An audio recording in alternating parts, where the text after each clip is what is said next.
They built a tower made of paper and lies, stacked it high with the liar's disguise.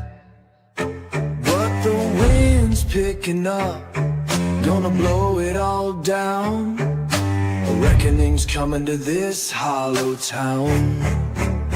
Tear it down, burn it up, let the light shine through. Trump's got the hammer, Musk lights the fuse. No more chains, no deep state blues. The eagle's screaming, we got work to do.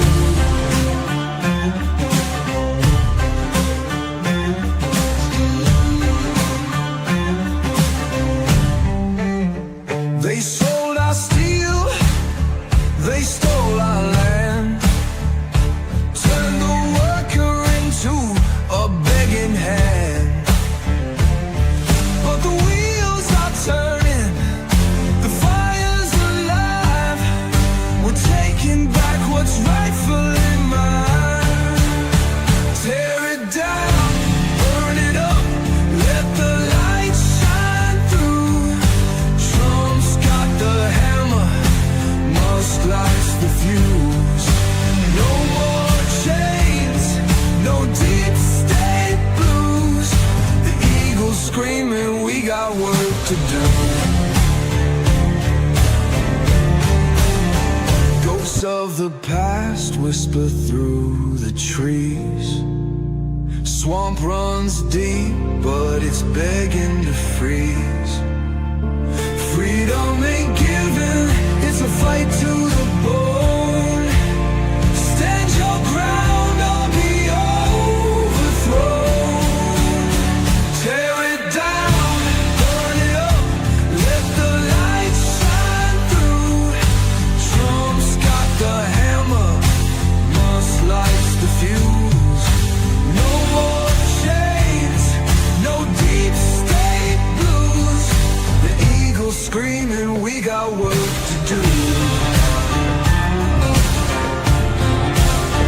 Our work to do.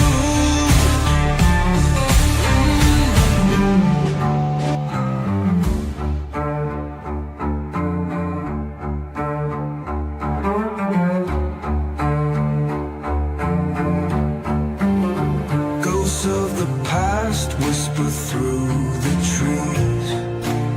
Swamp runs deep, but it's begging to freeze.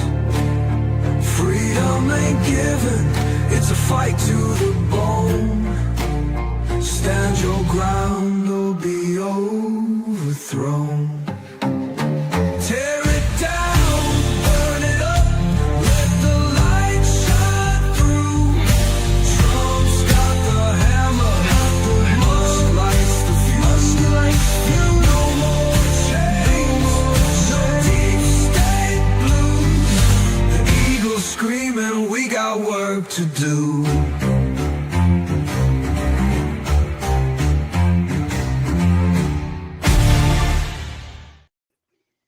Hey guys. Hello, everybody. How's everybody doing? What's up, Dr. Jade? How you doing? Oh, I'm, hanging in. Lovely see you. Friday. So you were here on time today. Hey, listen, don't give me a hard time, man. I know you're retired. You got so much. Yeah, I retired. I retired. Now I don't stop. What can I tell you? I know. I can't wait till I have that problem. Yeah, let's see. Yeah. How's everybody doing? Let me see who's here. Hope everybody's doing well. Hope you've had a good week. Yeah. Oh yeah. Always had a good week. Let me see. What's up, Jeremiah? Pamela? Hey, Pam. What's up, Chris, brother? Anybody else? Let me see. We'll see if people come in. Okay, a few you guys, have you hit the like button? Yeah, I forgot about that. I got to do that too. No, Yeah. It's not lame to click your own because you're beating the algorithm. Good. Yep, because we got fewer likes than we got people. So There you go. yeah, we don't need no slackers. Right. Listen to you. Hang on, I got to hit my brother up. I don't know where he's at. Oh, he'll show up. Yeah, I don't know. He's like a bad penny. He always comes back. There you go. Don't let him hear you say that. He'd be like a penny. What? Let's see what we got tonight. We got a lot of stories again, man. It's like fire hose week again. So we have President Trump makes a shrewd move to stop the activist judges. Is that the one where Pam Bondi set it up that they can take action? I believe so. Okay, we'll get there. Two different ones that I was looking at. I don't know which one that is. Trump plans massive overhaul that could change the future of elections. That's a good one. Nicole Wallace, did you see this? What she said after the speech on Tuesday? Holy man, how she still has a job is beyond me. It's amazing. And Piers Morgan, who I don't really like, but he was spot on with what he says. And look at this. The Amy Coney Barrett illusion is officially dead because she voted. I'll be very interested in that one because there's a lot of subtleties to that. Well, with John Roberts, they voted with the libnuts on the court, and it would probably start a precedent because they said that that the president of the United States, okay, who has Article 2 authority, right? Let's talk about it when we bring this story up. We bring this story up. He didn't. They're saying, I'm just giving you the premise. They're saying he didn't have the right to stop funding. Yep, there's a lot of subtleties there. Here we go. This is huge. Georgia lawmakers pass a bill allowing Trump and the others that this bitch, Fani Willis, that she charged to recover the costs of their election meddling. Yeah, does she still have a job? Does she still have a job? Yes, but she was taken off the case. And the case I know will never that. be heard. Yeah, the case will never be heard because it'll go to any one of the other when it goes to that panel that we talked about. No other district attorney, no other prosecutor is going to take it. Well, that's because them are not woke a-holes. That's because she was the only one that was able to take it. Who was, how did she put it?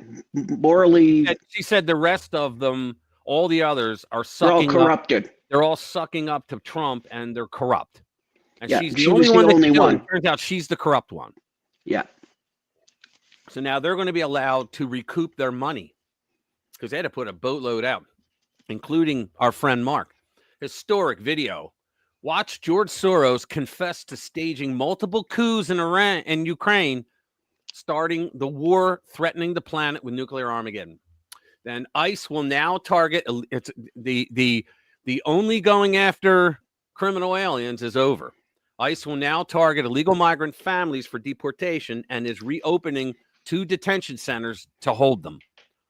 Trump strips security clearances of employees at Perkins Coie.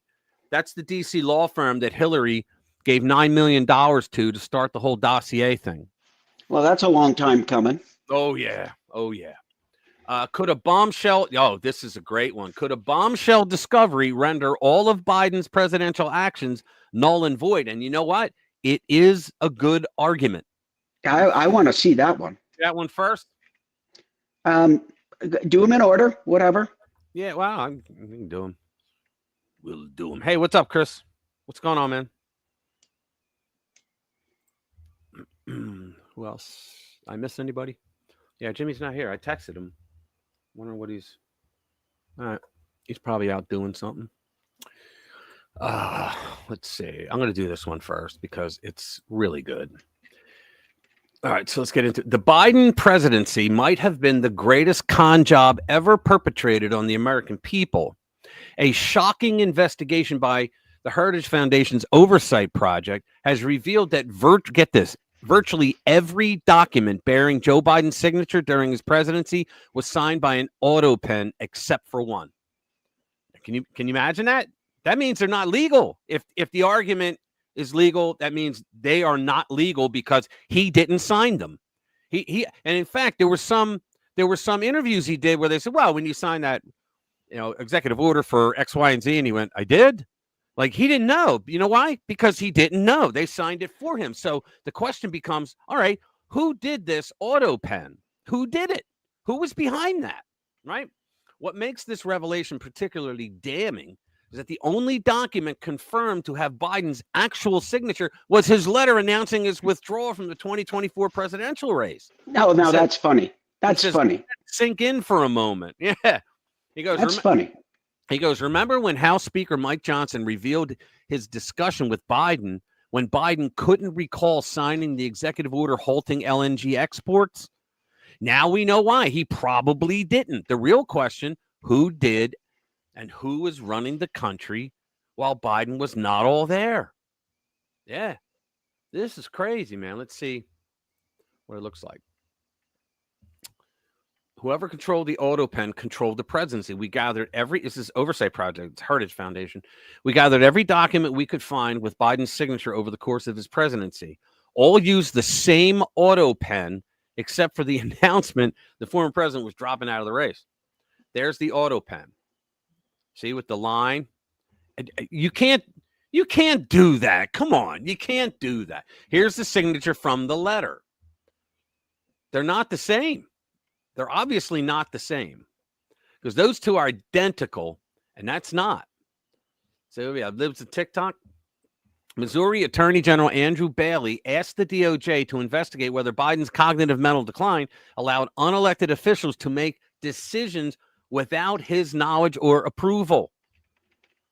Guys, don't the people around him, like the cabinet members, his vice president, don't they have like an obligation to say, hey, he's not with us anymore. We have to sign for him through this auto pen thing. I don't know. Well, here's the question. And I've never thought of it. I can see in my mind what might make sense, but that has nothing to do with politics or the Democrat Party. Right. But the question is, what is the authority of the auto pen? Because I know a lot of things are signed by an auto pen, but that's like sending out letters to people, you know. Right. I don't think you use them on an executive order. Well, I would think not, because most executive orders are signed in the presence of cameras with the president signing them. He did a lot of them that he didn't do anything in front of cameras, but Trump does, but he doesn't. Here's the thing. The auto pen is for things that a president doesn't really have to know about. It's just documents that go out, that are printed and go out about policy.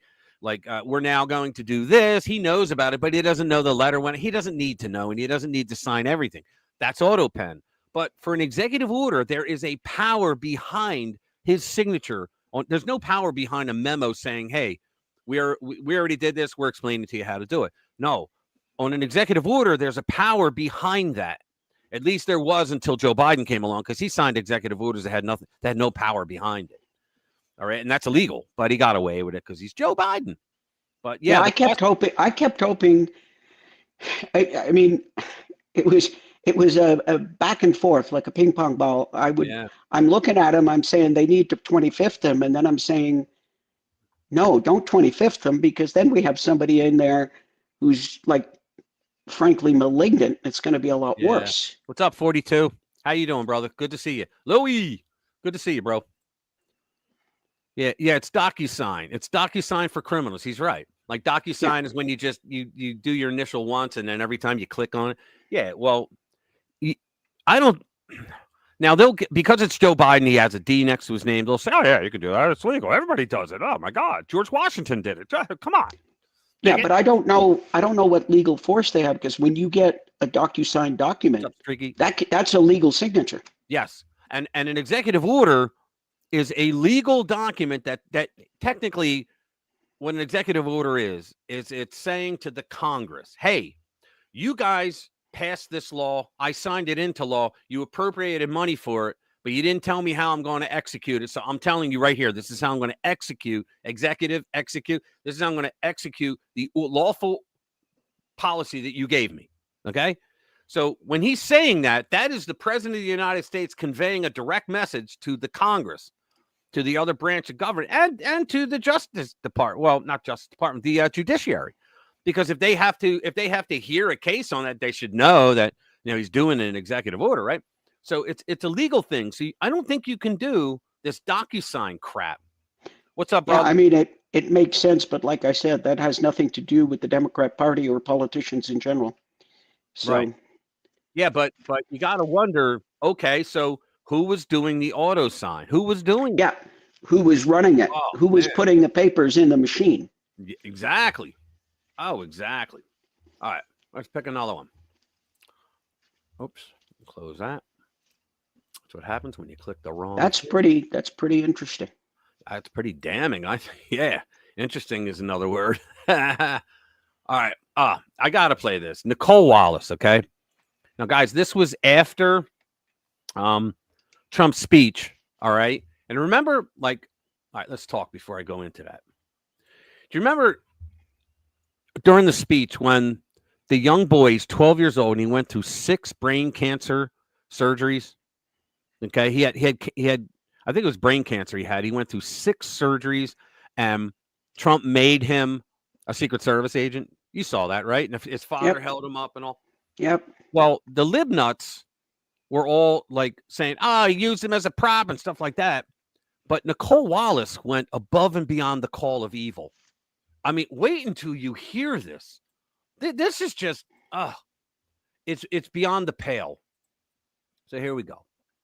So, yeah, and her ratings plunge and all. Yeah, what a piece of. Oh, wait a minute. Where is it? I'm supposed to. Come on. It might be up top. Yeah, it's right here. Okay, ready? Here we go. Democrats, their reaction to President Trump's address last night is being called embarrassing, disgraceful, one of the ugliest in politics in American history. Now listen to this. The night began with several Democrats turning their backs on the president, then walking out. All right, y'all, I don't have a lot of time. I just came off the House floor. I could not stand one more second, tolerate one more second. And not to be outdone, Congressman Al Green made such a scene, he had to be thrown out. That's your warning. Taking a stick at him. Remove this gentleman from the chamber. You notice he didn't use the cane to walk. Right.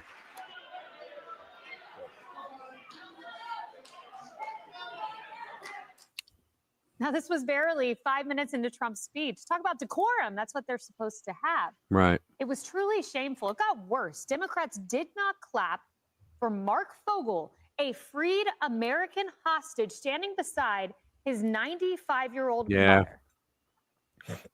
Last summer, I promised his 95-year-old mother, Malphine, that we would bring her boy safely back home. After 22 days in office, I did just that, and they are here tonight.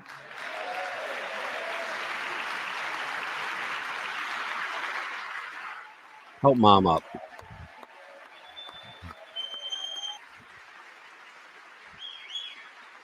And they sat. And then Trump announced the capture of a terrorist, someone who killed 13 heroic Americans in Afghanistan. But nope, can't stand for that. Nope. 3.5 years ago, ISIS terrorists killed 13 American service members. Tonight, I am pleased to announce that we have just apprehended the top terrorist responsible for that atrocity. And he is right now on his way here to face the swift sword of American justice. Hey, Sheila. What's up, doll?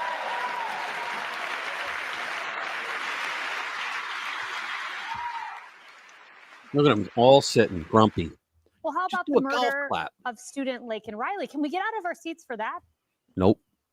Laken was stolen from us by a savage illegal alien gang member who was arrested while trespassing across Biden's open southern border and then set loose into the United States under the heartless policies of that failed administration. With us this evening are Laken's beloved mother, Allison, and her sister, Lauren.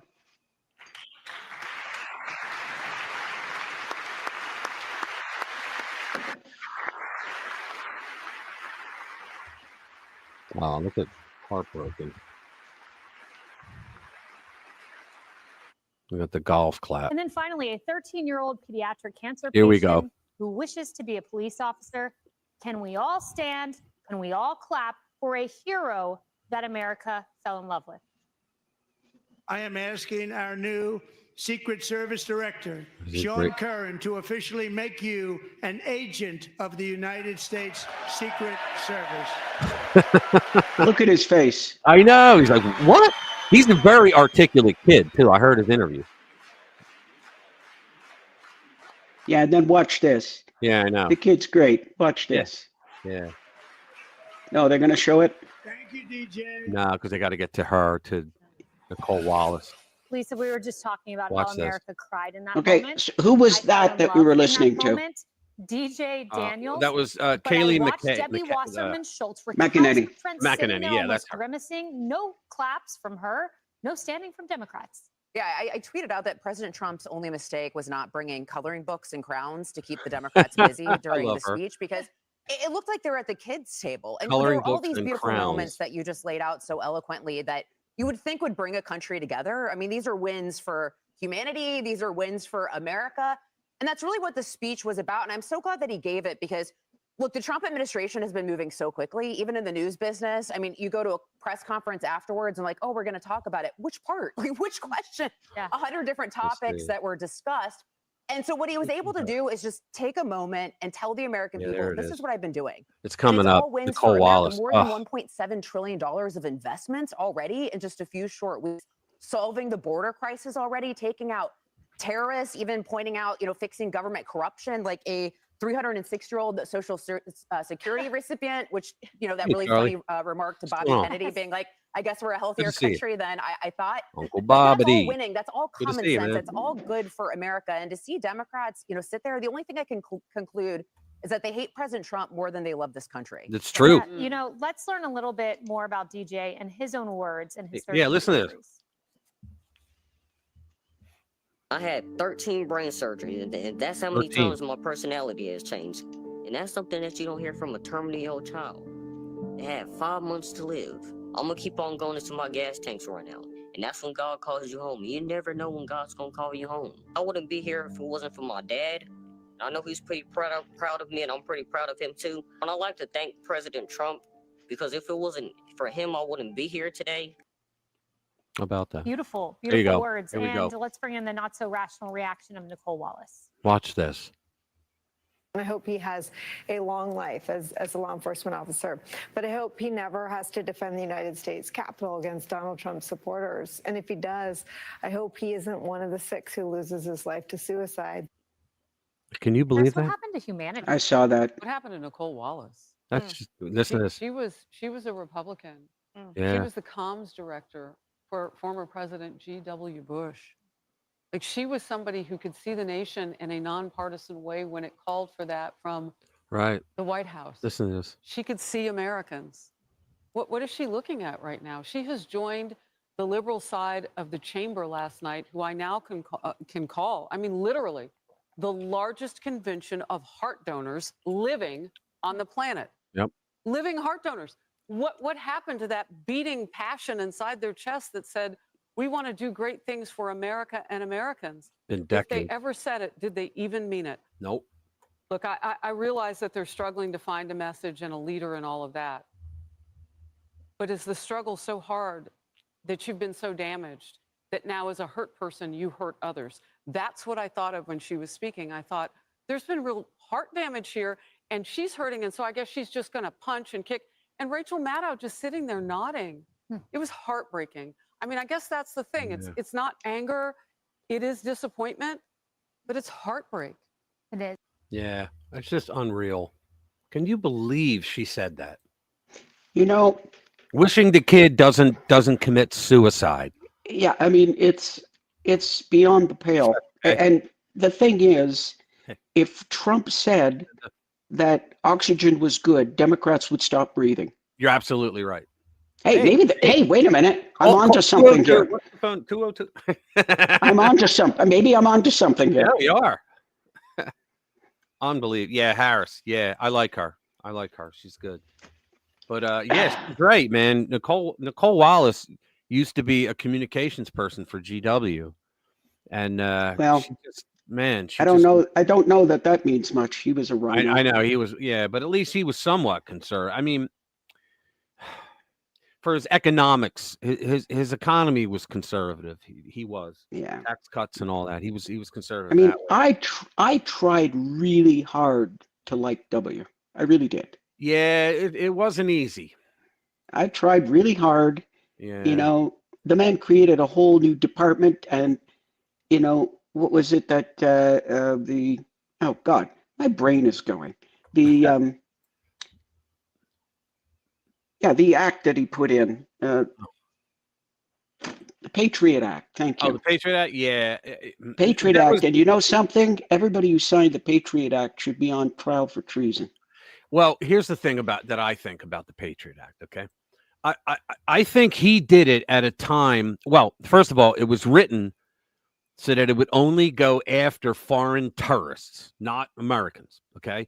It was Barack Hussein, Milhouse, Benito, Obama who changed that and started aiming it towards Americans. And we know that because he allowed the FBI to use the FISA system, which is the Foreign Intelligence Surveillance Act. He allowed them to use the FISA system so that they could hide what they were doing from everybody else at the Department of Justice when they were going after Trump. And so, what it all ended up happening is they were investigating foreign bad actors, but anybody, any American citizen that had any communication with anybody foreign was subject to that. Yeah, and the funny thing is that you're supposed to mask that. In other words, if they're recording a phone call, and now nobody sits there, you know, with an earpiece in and listens to the phone call. That's not what's happening. It's being recorded by a program called Echelon, and that's out in the UK. They have it out there, and it records every phone call, every text, and I think every email. Okay, so what happens is when they want to listen to a conversation, they put in the metadata, they get the conversation, and they listen to it. The law says the split second they hear that an American is on that call, they cannot listen anymore. Yeah, but they do. Yes, they do. But what they do is they by law, they unmask. It's a procedure they go into, and they request to unmask who the American is, because the info that they need from that phone call is so important, and that it might be about terrorism. Now, Barack Obama, when he came into office, there were only, I think there were 4 different departments and 2 people in each one. I could be off here or there, that were able to do unmasking. Okay. By the time he was done, there were multiple departments and multiple people, because he had them all unmasking everything that the Trump campaign people were doing, and they weren't even talking to foreigners. They were just putting in unmasked requests, right? And nobody even cared. They just signed off on it. You know, the departments or whoever in the DOJ does it, or a judge, they were signing off on it without even knowing that it went. That if a foreigner was involved, because that's the only time you can unmask. But that was their excuse, is that somewhere in the chain a foreigner was involved. Yeah. But you know what? It's different when we do it. Yeah, that's right. It's different when they do it, when Democrats do it, and that's something. It's different when Democrats do it. It's a bunch of horse shit. All right. Sure smells like it. Yeah. Let's see. All right, let's do Amy Coney Barrett. Let's do her. This might be a bit of a fiery one. Yeah. Here we go. All right, Revolver. The Amy Coney Barrett illusion is officially dead, and they're saying we called it years ago, and they did. Let me tell you something. There was, what was her name? Oh, damn it. There was a Hispanic judge it was between her and Amy Coney Barrett. And I was for Amy Coney Barrett because I had read what everybody wrote about her and thought she was great. But then I heard about this other woman, and I'm like, holy crap, she's Donald Trump in a dress. You know, she's great. And Trump, as a matter of fact, I think he put her on a circuit court. And I think he went with Amy Coney Barrett because, remember, when he was first president, he was never a politician. He didn't know anybody in D.C. And the people he was getting advice from, like Jared Kushner, his son-in-law, he was a Democrat. And so he would say, like, he would get advice from people, oh, yeah, Amy Coney Barrett, from the establishment people. And Trump should have known better. He knows better now. but he should have known better then to go with the other woman, with the Hispanic judge. Because I read her cases and I read some of her opinions, and I'm like, wow, you got all. She's like a Scalia, you know. But anyway, here we go. I digress. 4 years ago, when conservatives were celebrating Amy Coney Barrett's nomination to the Supreme Court, we weren't cheering. We were warning. The GOP establishment had lined up behind her, touting, and that's right there. The GOP establishment, that's where we went wrong. Touting her as the second coming of Justice Scalia, who, yes, she did clerk for, but we saw through it. We knew she had the credentials, but we also knew she lacked the backbone. That's right. She's very establishment. Barrett was a safe pick, a judge who would toe the line on abortion, but wouldn't have the fire to challenge the system when it really mattered. That's why we pushed for Bridget Bade instead. That's not the woman that I'm talking about, because we needed a fighter, not a rubber stamp for the establishment. And right on cue, Coney Barrett just proved us right. We recently published a piece reminding our readers that we tried to warn everyone about her. That piece came right after Amy and Chief Justice, where am I? I just screwed myself. Came right in, and Chief Justice Roberts sided with the left on the court and ruled against President Trump in the Trump v. New York case. And this is a problem because it could be a precedent. It says, in what many conservatives are calling an outright slap in the face, Amy Coney Barrett and Chief Justice Roberts dealt a blow to President Trump and the U.S. Constitution. And whoever wrote this is correct, because what they're saying is that a president with Article 2 authority does not have the power to say, we're not going to give foreign aid anymore. Now, their arguments may be, well, you know, the Congress, they appropriated it for that. Okay, but the president doesn't have to spend it. He could do the impoundment that we talked about earlier, Jade. He could do that, right? He doesn't. They give him a ceiling, not a floor. They don't say you have to spend this. They just say you can't spend more than this. That's all they do, because that's all that's in the Constitution. They appropriate the money. They don't, and so that amount of appropriation is what he can spend. He can't spend more. So I think there's a serious problem here, and the problem is it's the Supreme Court. I think he created a serious problem here. So I want to know, like, do they have a picture of Amy with like a donkey or something? You know, I don't know. Is it time to talk about the subtleties here? Yeah, go ahead. Because the interesting thing, if you listen to litigators who are certified to at the Supreme Court bar, they try cases in front of the Supreme Court. The interesting thing about this, now don't take me wrong, because I'm very disappointed in Amy Coney Barrett. But the thing is, this was not a final ruling. This was a TRO. This was a TRO. That's all it was. Yes. Oh, I didn't know. This was, you know what? This came up. Now, let me finish. This came up as a TRO. And what they have basically done is sent it back, because you put the TRO and then you get the final, judgment.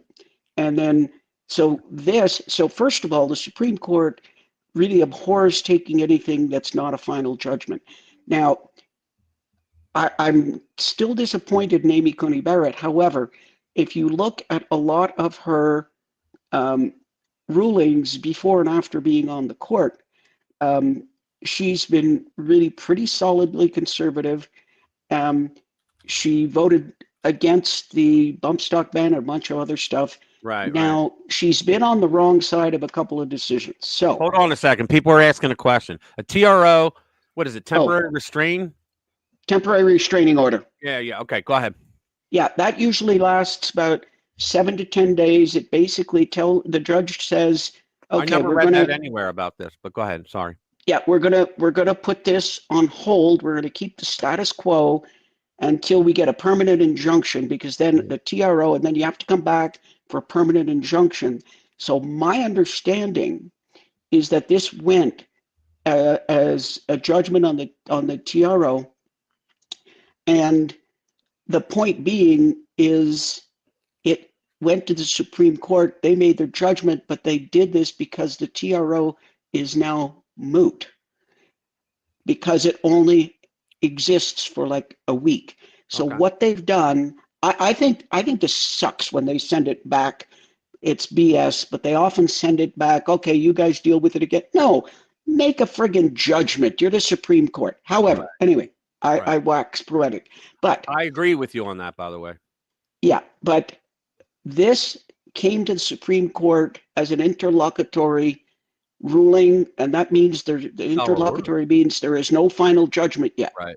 Right. So Amy Coney Barrett, her history is very structured. She is basically like as she taught in university. She's basically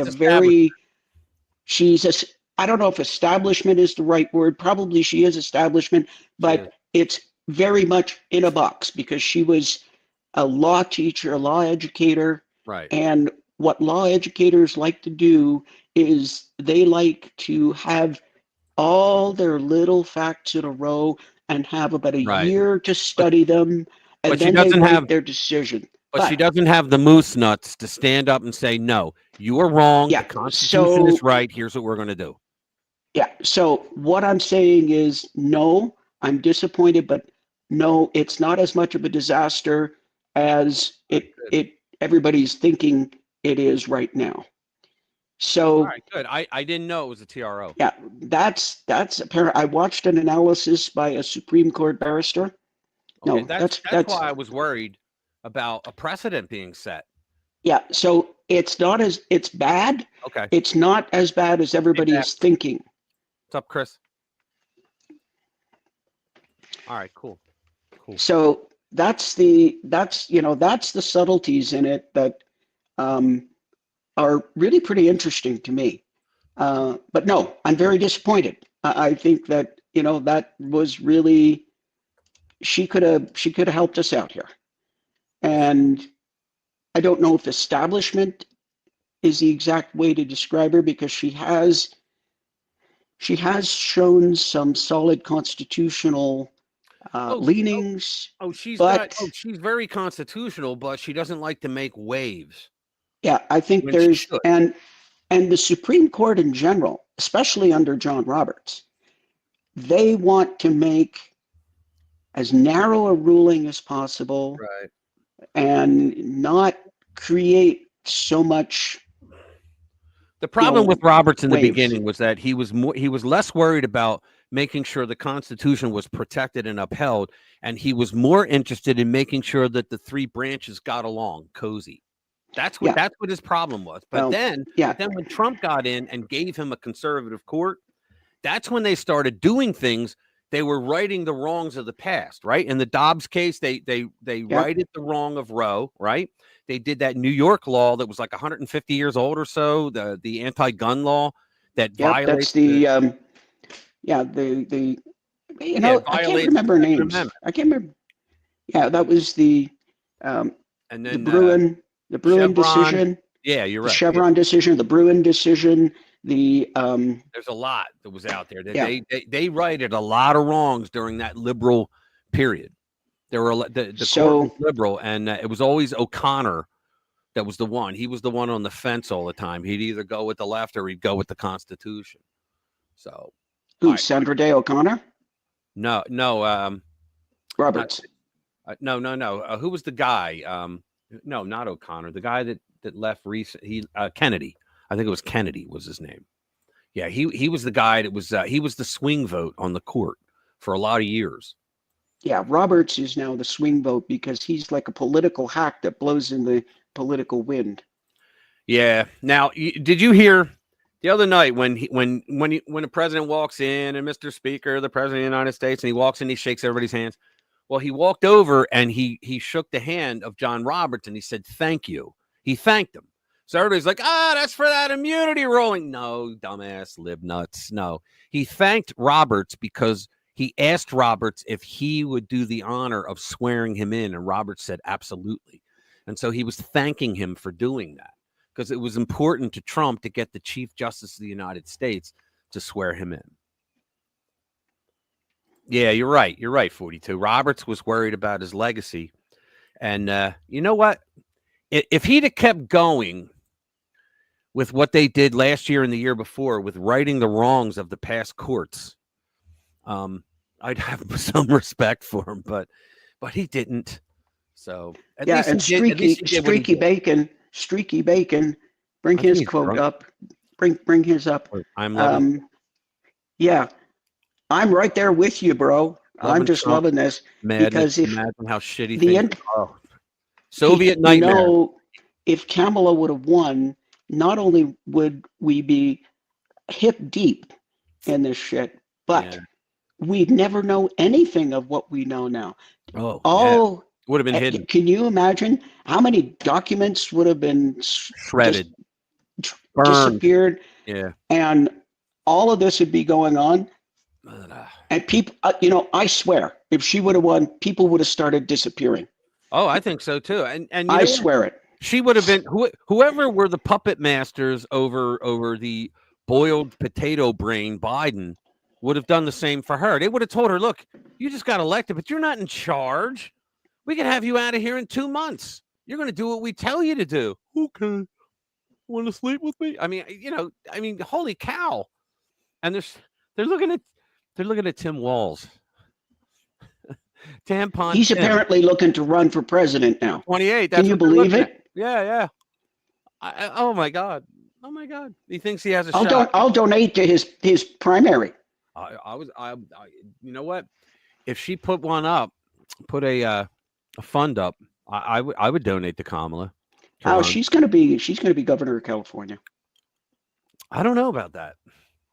I don't know. Our resident Californian, where is he? Uncle Bobby. Yeah, what do you think? Do you think she has a shot at winning the governorship? And I'm talking about the primary, because whoever wins that primary is the one that is going to win it.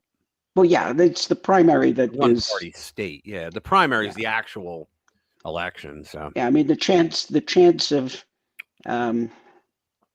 Jasmine Crockett. Yeah, there you go. Crockett. Oh my God, I'd love to see her up there too. Jasmine Crockett. Yeah, she's another one. Just a loud mouth, no brains, loud mouth. All right, so here you go. Here's a good one, guys. This is one that I've been waiting for the hammer to drop, and here it is. Georgia lawmakers pass a bill allowing Trump and others to recover costs of election meddling case. Here's the deal. She was kicked off that case against Trump and all his lawyers. You know, it was all his lawyers. That's what communists do. They go after the lawyers, not to harm the lawyers. That's just, a great benefit for them. But it's to warn any other lawyers, hey, you want to represent Trump? This is going to happen to you too. They were pure freaking communists. And so now that she was booted off the case, now she should have been booted off the case for many other things, but she was booted off for having the old boyfriend that she was using county money to take on trips and whatnot. So now they're going to be able to recoup their money that they had to put out for legal fees because everything that she did was illegal. In other words, it's null and void now, and all those cases have to be looked at again. But who's going to be inside that one case? But then who's going to be paying? Who's going to be paying them though? Is it the state? Is it her? I hope it's her. I hope it comes out of her. Maybe the article. Now this is from the Atlanta Journal-Constipation, which is a piece of crap. But let's read it. Georgia's Senate passed a bill that would allow President Donald Trump and more than a dozen lawyers to seek compensation for legal bills stemming from an attempt to overturn his 2020 election loss in the state. I love it when these jackasses, these Jacobins say he tried to overturn. No, he was fighting for election integrity. There's a big difference. And we interviewed Mark. I can't count how many times. Mark Davis, the guy that did the data for the Trump legal team in Georgia, and he proved that there was election fraud. He proved it. This bill passed unanimously by state legislators Thursday, which means the Democrats were there, would enable compensation from counties. There's your answer. For attorney's fees and other legal costs in criminal cases in which a prosecutor has been disqualified. Now, that's going to go against her. It's going to go against Fani Willis because if she's causing counties to now have to fork money up for legal fees for something that she did, she should have been thrown off the case and the case thrown out because she didn't follow the law when she brought the case up. In Georgia, when you have a case like this, it goes to a panel, and they're all lawyers on the panel, and they discuss if the case will go forward and which county should get it. That's the law in Georgia, okay? You might not like it, but that's the law. No one wanted that case because it was bogus. It was bullshit. No one wanted the case. So she just steps up and says, I'm taking this case. And when they questioned her on it, she said, we talked about this earlier, Jade. She said, well, all the other district attorneys, the prosecutors in these counties, they're on the take, like they're corrupt. And they're all compromised. They're compromised. They're kissing Trump's ass is what she was saying. So I'm the only one that can do it. We need to do this for justice. Yeah, okay. So she did it for lawfare is what she did. And we saw so justice. Justice, is that what we're calling this these days? Yeah. So Nathan Wade, her beau friend, her married boyfriend, okay, that she had the affair with and spent all that money on. We saw him during this time strolling into the Biden White House. Gosh, I wonder if he was signed up for the tour. What do you think? So let's see. Trump and 18 co-defendants were indicted in Fulton County in August 2023. See, Fulton County, you can indict a ham sandwich if it's a Republican sandwich. The accusations included asking Georgia's Republican Secretary of State to find enough votes for Trump to win the battleground state, harassing. That's not true, though. That never happened. He read down my friend Mark's list, and he said, you got 30,000 here that moved from one county to the other, didn't re-register, and they voted. That's against the law. You have 12,000 people here who registered to vote by using a post office box, and that's against the law. You have, so many thousands here that moved out of the state, and they still voted. That's against the law. You got friggin' this many dead people that voted. That's against the law, although they don't know that they voted. And so out of all that, find me 11,790. That's what he said. But that Secretary of State, Brad Raffensperger, that prick, he erased, he got rid of, he cut out, edited the exculpatory evidence. So it made it sound like he just said, he went from one thing and just said, all right, so find me, like he's ordering them to do it. And that's not what happened. It goes on. Harassing an election. Go ahead. I think Brad Raffensperger is gone now. I think we talked about this at one of our other he said, streams. I think his wife told him, get out or you get none. And he wanted some. So he said, I'm out. That's pretty much what it was. Because she couldn't take it anymore because everywhere they went, people would like yell at them, make fun of them.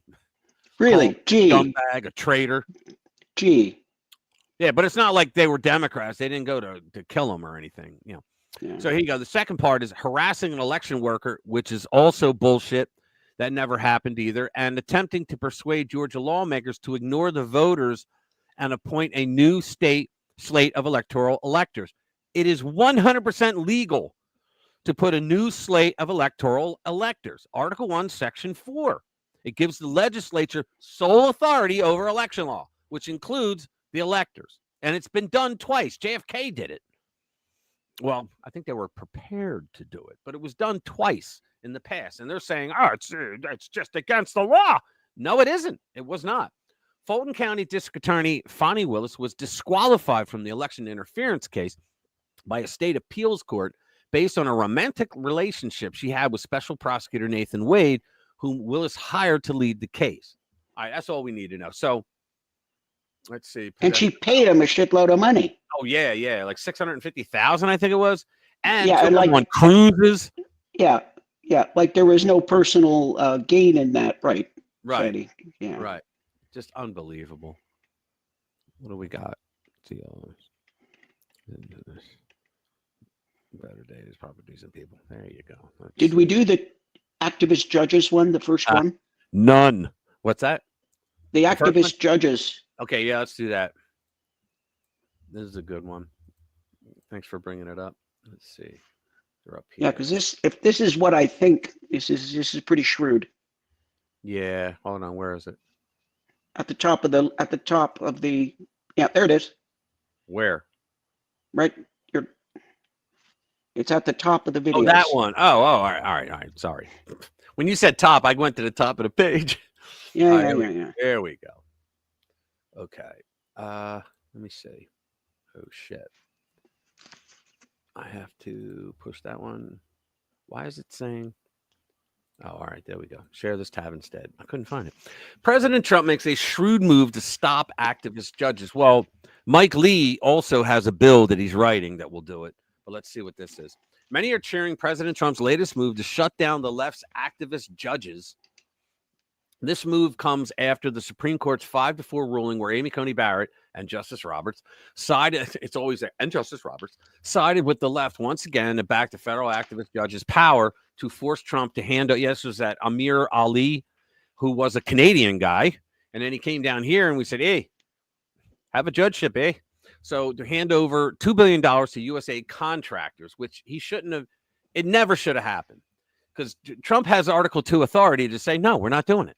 Yet another blow to Trump's America First mandate. So now we know it's not just federal judges weaponizing the courts. Now even the Supreme Court is getting into the act. And worse, it's coming from justices who are supposed to be on our side. And I remember Justice Roberts when Trump said, yeah, he was an Obama judge. Roberts goes, there's no such thing as Obama judges and Bush judges. And yeah, there is, you jackass. There is. And you know there is. We recently covered that very story, reminding readers, well, we've learned concerns. Yeah, okay, so that's fine. Let's get on. All right. There's no question we have to put a stop to these federal activist judges immediately. They're one of the last major weapons the left has to derail President Trump's America First agenda, and they're working overtime to make that happen. It's because they lost all power, right? House, Senate, they don't have the Supreme Court. They lost the popular vote. I always say, who cares? But they lost that, which to them, I guess that means something. So, you know, they're all downtrodden. So they're just using the judges to do their dirty work for them. All right, Mike Lee. Yeah, Mike Lee has a plan, but can it roll out fast enough to make a difference? Probably not. This is a code red situation. All right. So they covered the story. America has more than 200 district court judges, which means 200 things could be up for grabs for these Jacobins. Yet somehow many of them seem to believe their tiny little gavels give them veto power over the presidency. 77 million people voted for Trump. And these little MFers think that their little slam of the hammer there could stop the will of all those people. And yet if we did that now, right? If we did that under Biden, we got, activist right-wing judges. That doesn't even sound right saying it.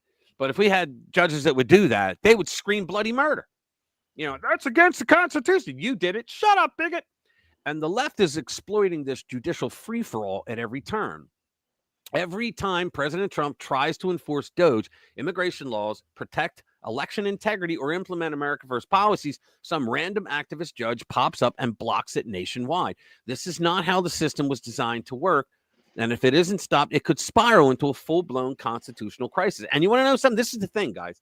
These effing judges don't care if it goes to a constitutional crisis because there's no consequences for them to create a constitutional crisis like that. They don't give a shit.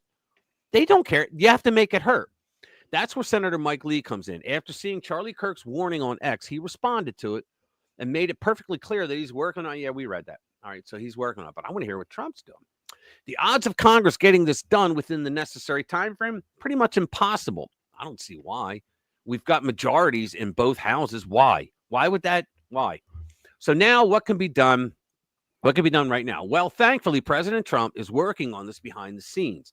He's just issued a memorandum that seeks to stop these left-wing judges in their tracks. Under new rules, anyone suing to stop the government's actions will have to put up a financial bond. You got to love it. So George Soros will put up the bond. If the lawsuit fails, they'll be on the hook for any costs or damages that their legal challenge caused. This move is meant to hold people accountable for filing weak, what I call frivolous, or politically motivated cases against the federal government. This is music to many people's ears. This is from Benjamin Weingarten. The Trump administration has issued a new memorandum aimed at combating those seeking universal injunctions against it to halt its policies. It is going to demand that per federal rules of civil procedure, see, Trump does everything within the law. And he's a criminal. He does everything within the law. Those bringing the cases up put up injunction bonds. Quote, It is the policy of the United States to demand that parties seeking injunctions against the federal government must cover the costs and damages incurred if the government is ultimately found to have been wrongfully enjoined or restrained. And why not? Why not? Because you should think through the arguments of your case before you present it. And if you lose and you really did think you were right, oh well, them's the breaks. But when you do this shit for lawfare from a black robe, nah. Federal courts should hold litigants accountable for their misrepresentations and ill-granted injunctions. That's cool. That's good. Yeah. Now that is very interesting, and it should hurt the litigants. But there's something, and I don't have a story on it because I just heard this, but Pam Bondi has started something in where we can go after the judges now. Really? Yeah, she's starting. So I just heard this maybe today. But she's starting something. Put in. Maybe I'll find something for next week. But she's putting in something that we will be able to. I don't know if it's actually impeach the judges or what, but they're working on that. Let's see. Apparently. Pam Bondi responds to Musk's call for judicial. Okay. Pam Bondi vows to fight back against judges blocking full support. Yada yada. I don't see. They're all libnut sites so far. There's Fox Business, but it's a YouTube. Yeah. Pam Bondi assures DOJ. Oh, here we go. We got Washington Examiner. We'll do that. Here we go. Pam Bondi assures DOJ will fight back against unelected judges. Attorney General Pam Bondi pushed back against the outrageous judges who have issued rulings against the Trump administration's work to downsize the government, assuring that she and the Justice Department will fight back. President Donald Trump said Tuesday that the administration will look at the judges in the wake of recent rulings, such as the Department of Government Efficiency getting barred from the Treasury Department's payment system. Yeah, they also barred the Secretary of the Treasury. That's like saying, well, no, we're not going to give you the key to your office. I mean, come on, we don't want to.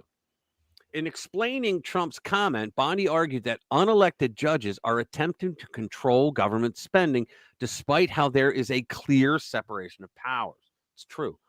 People work their whole lives and pay taxes, and they find out that they've been giving $2 million to Guatemala for sex changes, Bondi said on America's Newsroom. It's outrageous, and it's going to stop. We're going to fight back not only with U.S. aid and all the other agencies, but, this is happening every day. The DOD, we are prepared to defend all of these cases, and we'll carry out President Trump's agenda.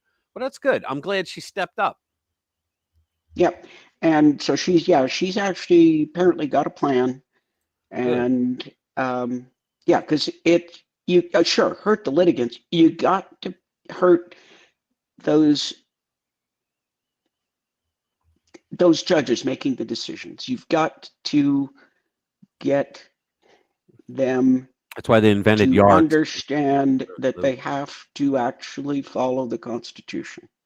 Yeah. Yeah. Well, they feel they don't. Exactly. Yeah, it's a black robe mob. Yeah, they feel that they can, they feel that they can interpret the Constitution any way they want. Even when the Supreme Court has made a decision, they still say, well, yeah, they said that, but that wasn't right, so I'm going to decide this way. Right. They did. You remember the Hawaii case where they had Hawaii Supreme Court and said, the Supreme Court said this, but that doesn't fit with the aloha tradition, and we're deciding like that. That was funny. Yeah. They basically said that it didn't fit with the aloha tradition, so it didn't apply to Hawaii. They said that. And of a Supreme Court decision. And they're the state. Let's see.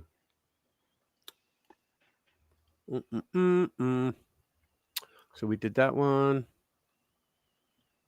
Did we do the one on Perkins Coie? Yes. No, we talked about it. We didn't read it though. There's a video. I think we talked. I thought we did. No. I thought we did. No. We said you had something up there about Perkins Coie. No, you remember in the beginning, I just went over the headlines and I taught, and that's Maybe the one that where was you it. said, I don't no, know. we should do it when we do the show. Remember? So we'll talk about it now. Well, I think it's important because this is the whole Hillary thing. Okay. Yeah. So bring it up. Trump strips security clearances of employees at Perkins Coie. Now that's the DNC law. That's the DNC law firm. Hillary Clinton gave them $9 million. They then went out and hired Fusion GPS with that money. And with the money that Fusion GPS got, they went out and hired that guy, Christopher Steele, who was a former British spy and a current Trump hater. Okay. Not a never Trumper, a Trump hater, hated Trump. Okay. So he worked with Gina Haspel, who then became our CIA director over in England to spy on Trump. Chris Steele also went to Russian FSB agents who took his money and gave him bogus bullshit about Trump, right? And so Perkins Coie is they're a Democrat. They represent Democrat politicians and in opposition research type things when a lawyer's needed. And so they're going after he got. Why should they have security clearances when they were involved in the Russia hoax and they never said a word? I thought lawyers had a duty to speak up when they know that something they were involved in was breaking the law, not against their client, but just to come out and go, "Whoa, this whole dossier thing, no, it's not real." Yeah, well, they are not allowed to. They're not allowed to hide exculpatory evidence. They're not allowed to lie to the court. Right. That happens every day. Lawyers lie every day. All right. You love to see it. President Trump on Thursday stripped security clearances of the employees at DNC law firm Perkins Coie. Recall that Hillary Clinton and the DNC paid law firm Perkins more than one. It was $9 million total. It was money from Hillary and money from the DNC. It was Debbie Wasserman Schultz, Ronald McDonald, an address. She took DNC money, and also Barack Obama put $1 million in. They made a lot more than $1 million to hire Oppo research firm Fusion. Wow, it's like I just said all this. Fusion GPS to peddle the bogus Trump-Russia dossier during the 2016 election. Former British spy Christopher Steele compiled a dozen memos alleging Russians had blackmail on Trump. None of it was true. The memos later debunked the dossier, eventually published by BuzzFeed. Right. And what's happening to BuzzFeed? Are they still around? If they are, they're like nothing. Excuse me, I have cough drop almost popped out of my mouth. Yeah, they're nothing now. What they used to be. Perkins Coie and Hillary were behind the hoax. In 2022, the FEC fined Clinton. And did you notice nobody on CNN or MSNBC talked about that and said her campaign violated the rules because they failed to disclose payments funneled to Fusion GPS through DNC law firm Perkins Coie. Okay. And the guy that started, I forget his name, but the guy that started Fusion GPS, he used to work at the Wall Street Journal, another liberal rag. It's conservative like hell. Hillary Clinton got a light slap on the wrist for her crimes. Well, she always did. President Trump said it's an honor to sign the executive order stripping security clearances of the employees. You got to love that. Yeah, was it Rahm Emanuel at the time said, nah, there's nothing there? Who, Emanuel? Well, wasn't it Rahm Emanuel at the time? Well, why would he say it? He was the AG? No, he wasn't the AG. No, Rahm Emanuel was originally, he was Obama's chief of staff, White House chief of staff. And then he left and he became the mayor of Chicago. Okay, so was he chief of staff? I thought he was AG, but I could be wrong. Was Eric Holder. I'm sorry, yeah. Eric Holder. That's what I'm thinking of. Yeah, it was but Eric Holder and then came Loretta out. Lynch. Yeah, Eric Holder came out and said, "Oh yeah, nothing there. Don't worry about it. Nothing there. It's all right." Yeah. Well, it was Loretta Lynch because Holder was already. Or no, you might be right. I think Holder was still there. I think it was Holder before the subpoenas came for him. Yeah. Yeah, that whole thing, man. And people's like, let it go. No. We're not going to let And then I remember somebody said something. I saw a video of Hillary, and she just rolls her eye back and goes kind of like, "Oh, Russia, Russia, Russia, all the time." It's just like the hard drive, my hard drives. Oh, but all the time. Can't you get over it? Good know. Lord. What difference does it make anyway? Here's one by the Daily Mail. So should I do this? Because we're probably going to be here for 8 days reading it. Yeah, I'll do it. What's that?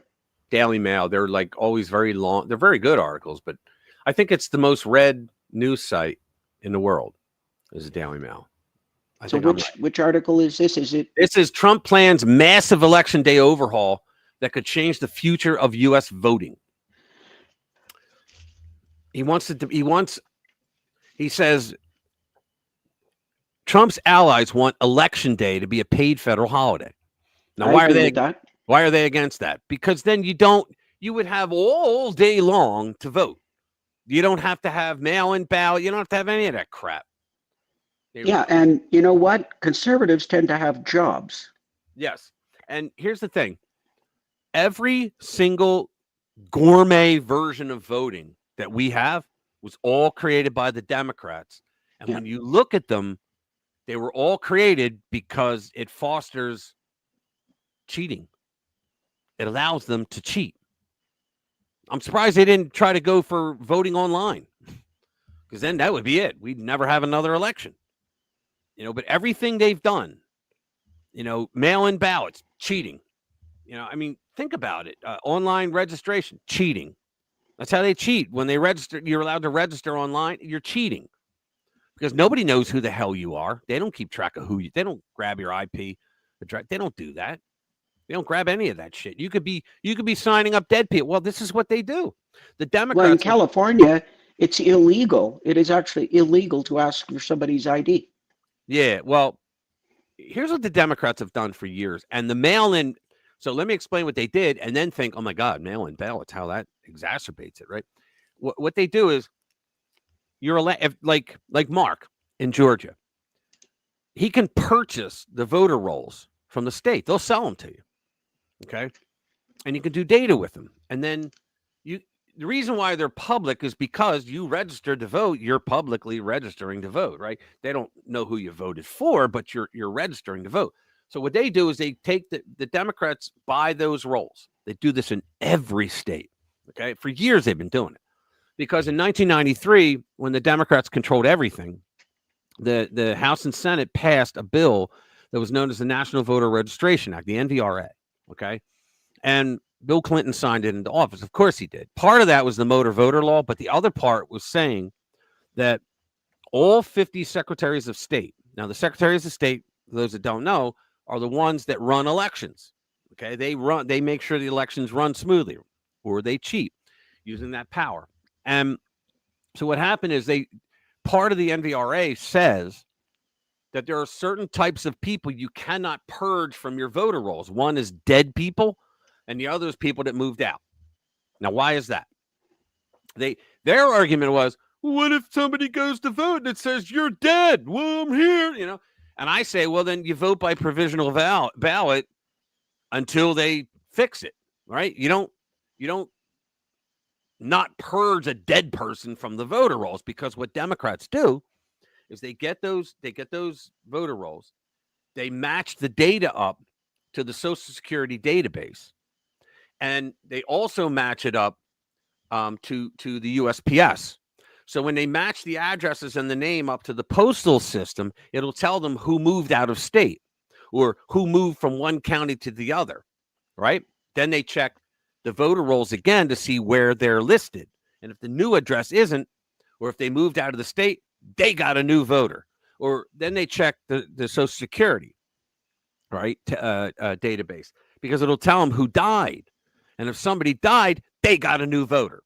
And so what they do is they got the online registration passed, because they got a fucking stack like this every 4 years that they're keying in dead people and people that moved out of the state to vote. It's well documented that the dead demographic overwhelmingly vote Democrat. Always. They love the Democrats. I know.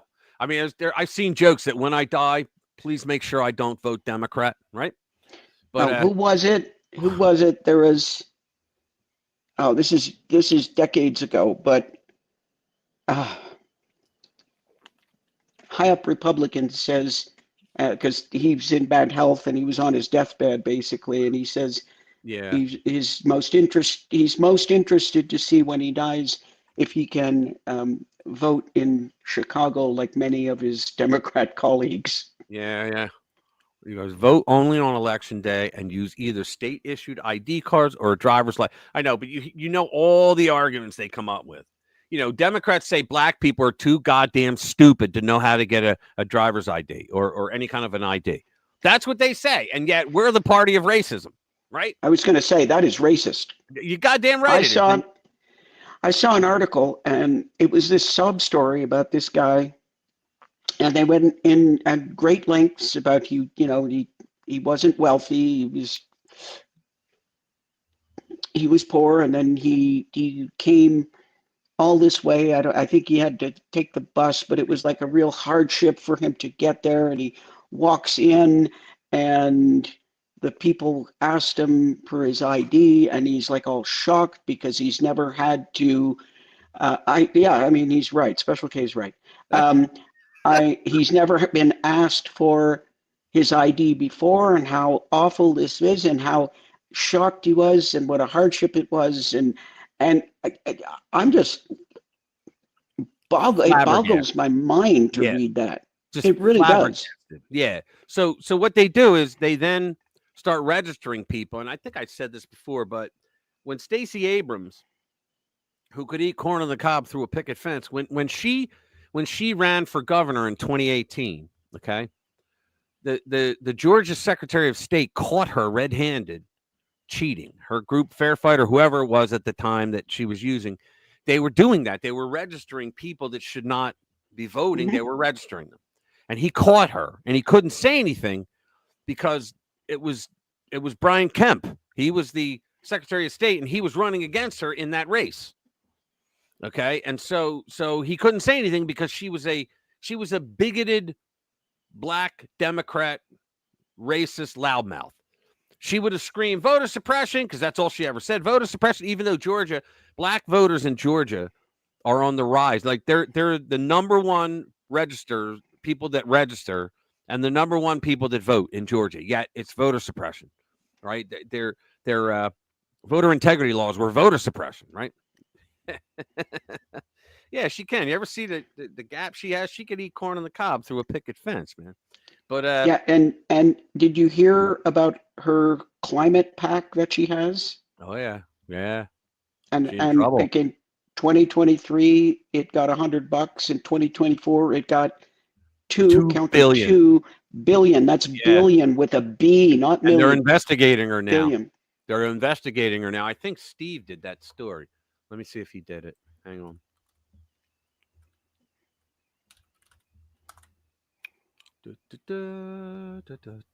Let's see. Stacy. There we go. Yep. Shady nonprofit. Here we go. Okay. I'm going to bring that one up instead of this. Well, in this one. Are we done with this one? On this one, it says, member of Trump's inner circle are signaling the new administration could implement a massive election overhaul that would cement protections that Republicans have been demanding since 2020. The biggest change, making Election Day a national holiday where employers are mandated to give their workers paid time off to cast their ballot. Now, the Democrats will come right out. Oh, I thought that the Republicans were against the government getting involved in business. And I would say, double barrel. You know, I'll let the government do anything as long as it results in no more cheating in these damn elections. Vivek Ramaswamy, a former 2024 candidate, now on the short list for an administration position, said making federal elections on a single day would help restore voter confidence. Yeah, just no more this early voting. Like it was supposed to be election day. Now it's election season. It's like election month. It takes 3 months for California to get the final votes in. I know. It's just ridiculous. And yeah, I mean, they would rather win by saying, yeah, we're incompetent than lose by saying, you know, we're smart.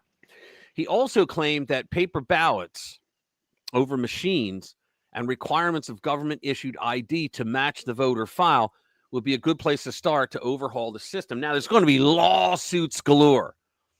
Lawsuits galore. Well, you know, some people don't know how to write on paper.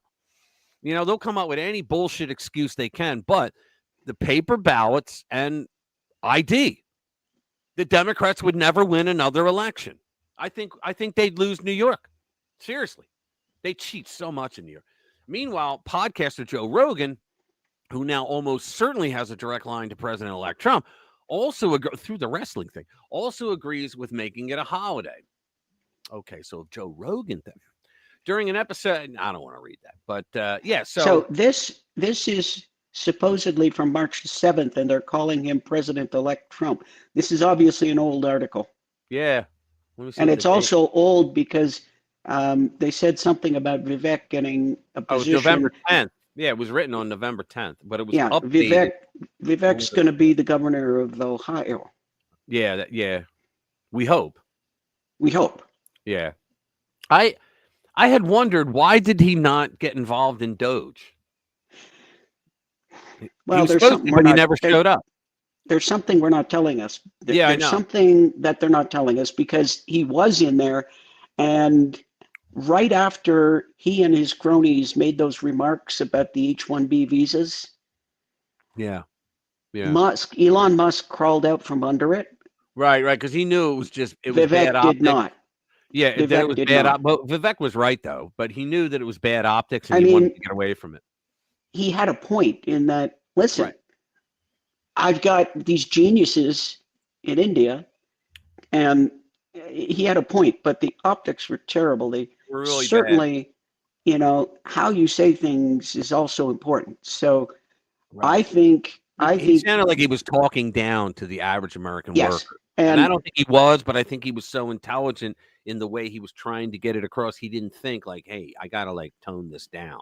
Yeah. And it was right after that he dropped out of sight. Yeah. And then the next thing you hear, he's running for governor of Ohio. Yeah, I think you're right. I think that was it. All right. So the next one. Did you want to do? Did you want to? You pulled up. You reached down and pulled up another article. Yeah, the Georgia Senate investigates Stacey Abrams. Yeah. I hope they. It was because of the thing you were talking about, the $2 billion.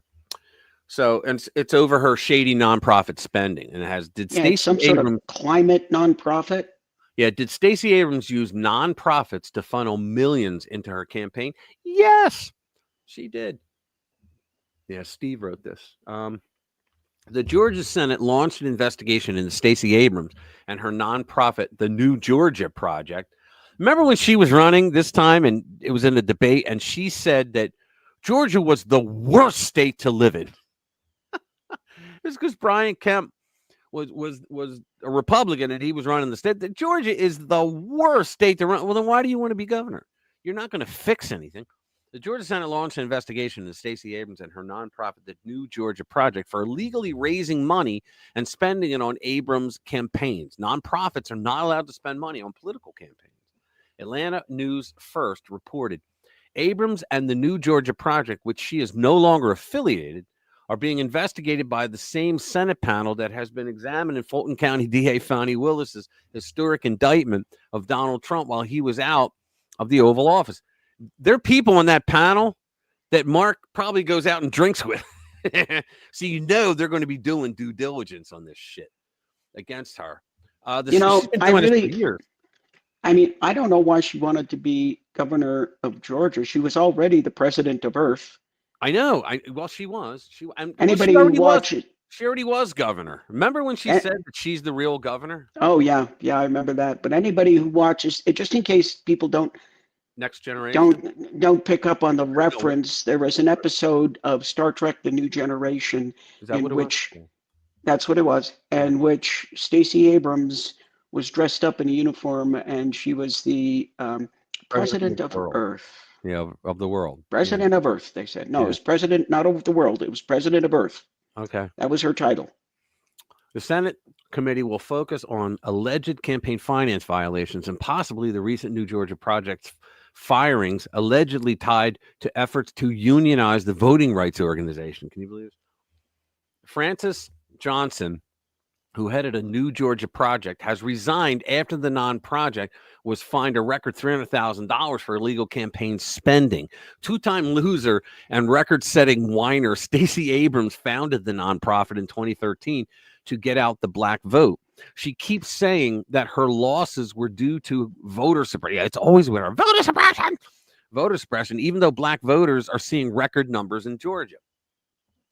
So Atlanta 5 reported the commission's investigation, which lasted 5 years, revealed that the organization raised $4.2 million in dark money and spent $3.2 million on campaign activities.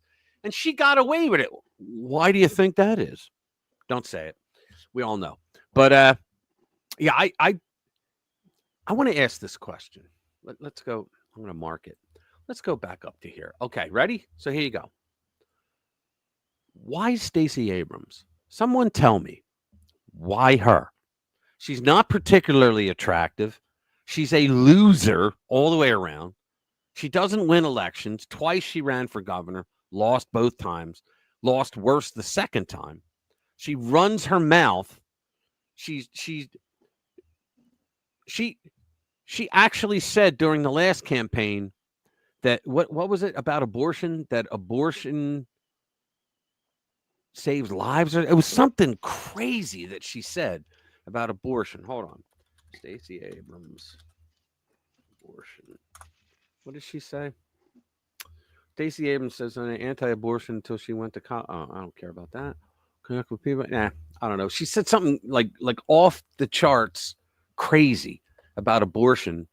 And she wonders why she doesn't get elected. But what is it with her that the Democrats go, yeah, we got to put Stacey Abrams up there? Like, what is it?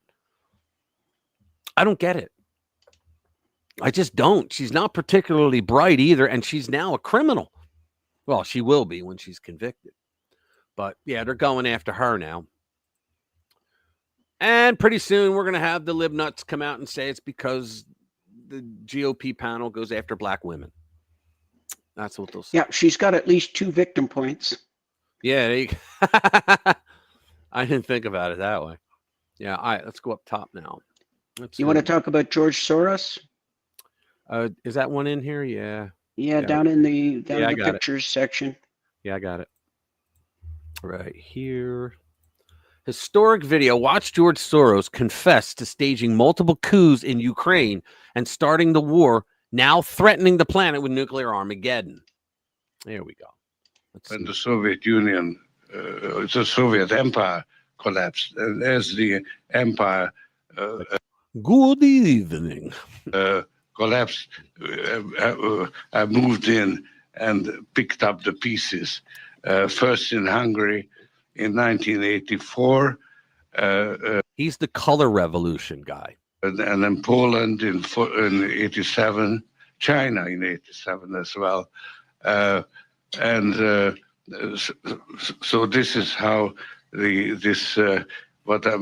Soros Empire was replacing the Soviet Empire. Oh, good Lord. And how do you think you're doing in your imperial ambitions? So I consider it a success to be involved, and particularly because my main involvement. What he does is he starts color revolutions and then sells short in the markets. Yeah, when was this interview? Huh? When was this interview? Oh, I don't know. It doesn't have it on. Well, let me see when it is. No, there's no date on it. Yeah, it's from the Band Network. But let's see. Human trafficking empire exposed. Nah, it's not what we want to read.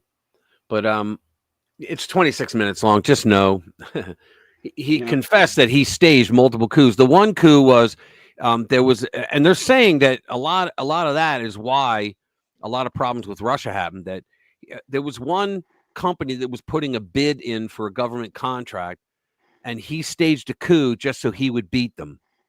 He would beat out that company. But he's going down the toilet. You know that. Oh yeah. Well, his son's taken over, but his son's taken over at a time. Yeah, but the whole organization is. Yeah, his son. Well, you know why? Because USAID.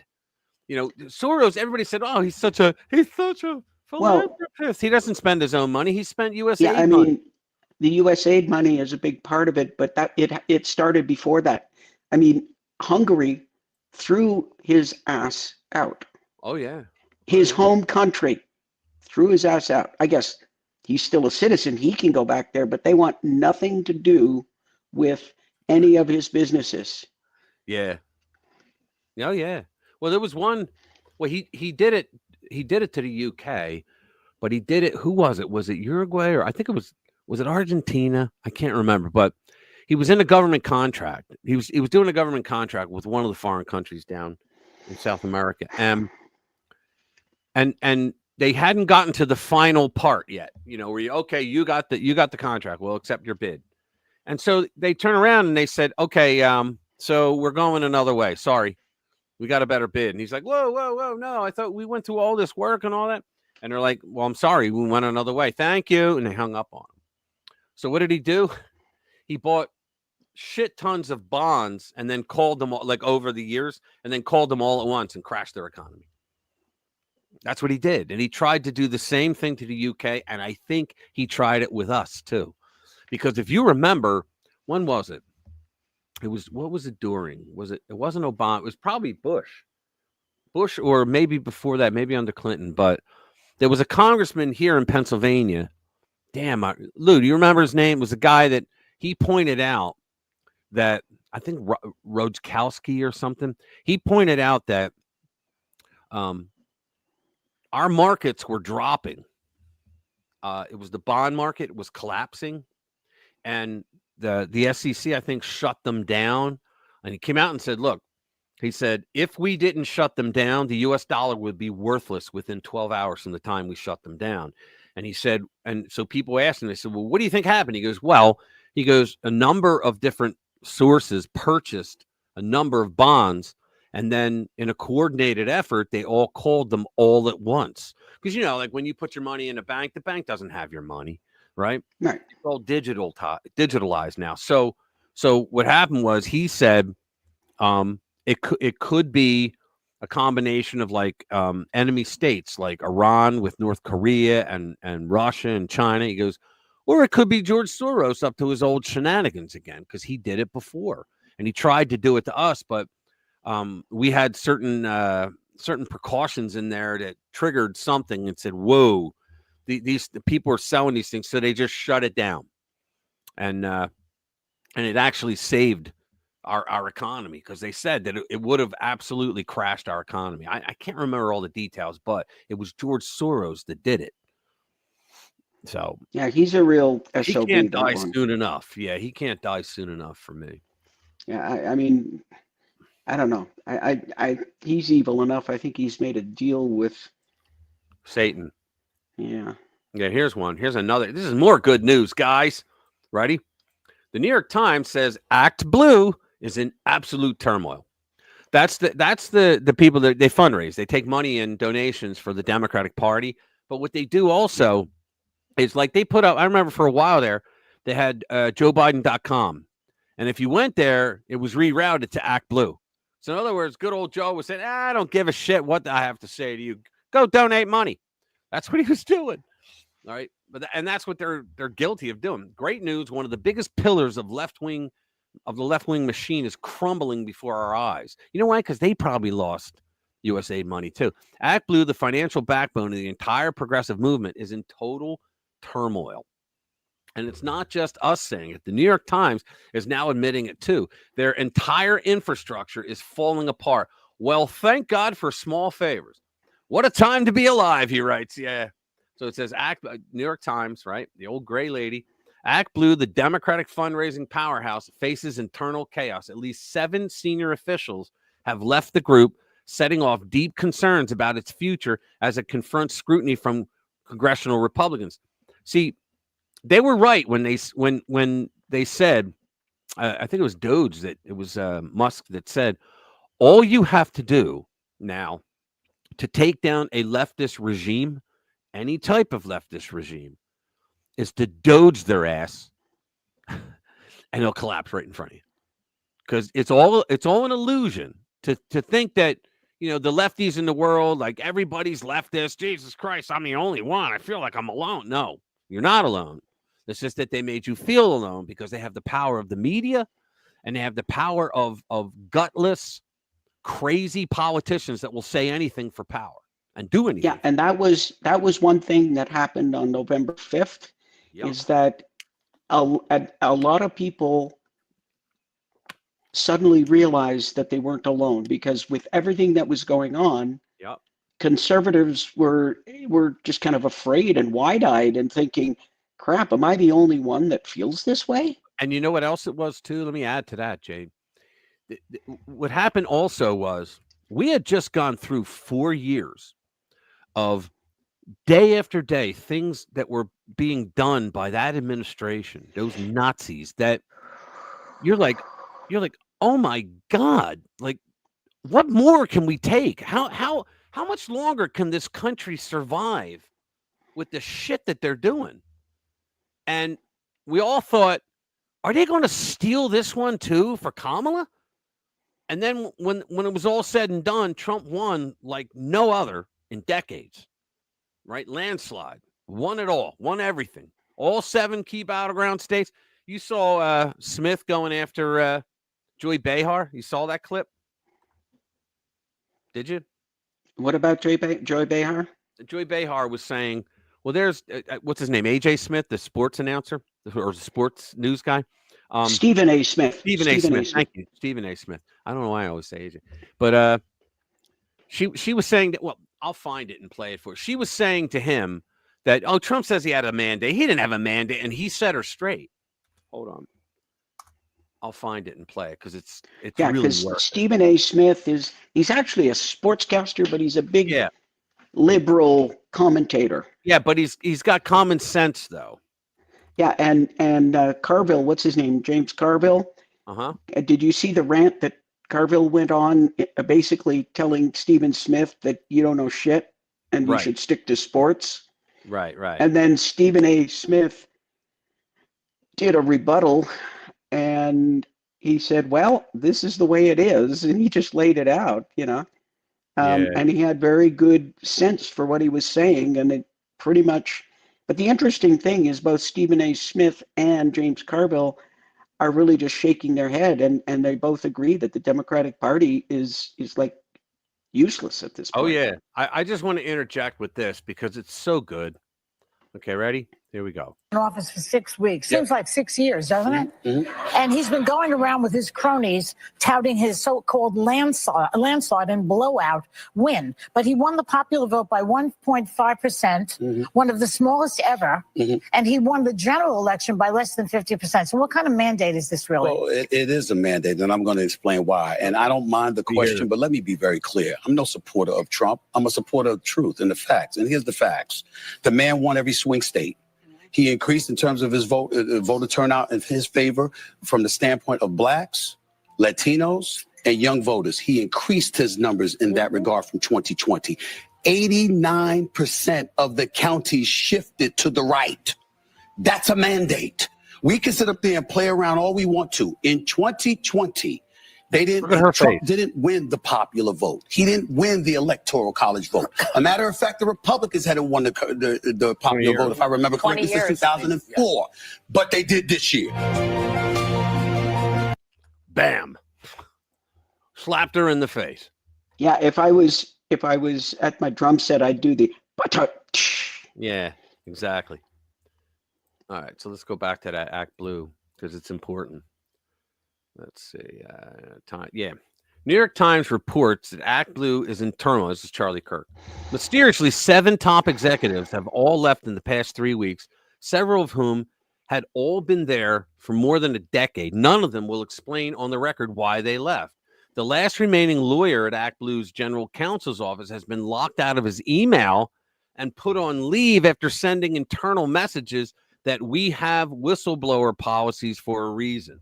2 unions representing Act Blue employees are openly questioning the group's stability and call the situation alarming. They're demanding the hiring of an independent investigator. More than $16 billion has passed through Act Blue in the past 20 years. What could they possibly be hiding? Oh, what could they possibly be hiding? Oh Yeah. no, what could they be? What? I can't think of it. I don't can't think of it. I can't think of anything. Put bleach in your coffee. So we've got a big thank you to James O'Keefe. He's been all over Act Blue for years. He has relentlessly exposing their corruption. Let's see, is there a video here? Let's see, James O'Keefe. Here we go. If there's broad bipartisan agreement that foreign money and these kinds of things should be cracked down on. Who is behind this? What force is behind this? You take a situation where you have like a foreign billionaire who's not legally allowed to contribute to elections, but his money gets funneled through a bunch of different passer groups till it ends up doing all these political activities. Everybody needs to be held accountable to make sure that all the time. we're keeping foreign money out of elections and we're not having mass fraud occur on. Whoever did the music on this needs to be shot because it's messing with their vibe to influence elections. So I haven't heard that name. Many people haven't heard. How do you pronounce his name? The Swiss billionaire? Hans-Jörg Wyss. Hans-Jürgen Wyss. Hans-Jürgen Wyss. All right, whatever. But so that's good. If Act Blue is in trouble, that's a good thing. They're in so many shady things.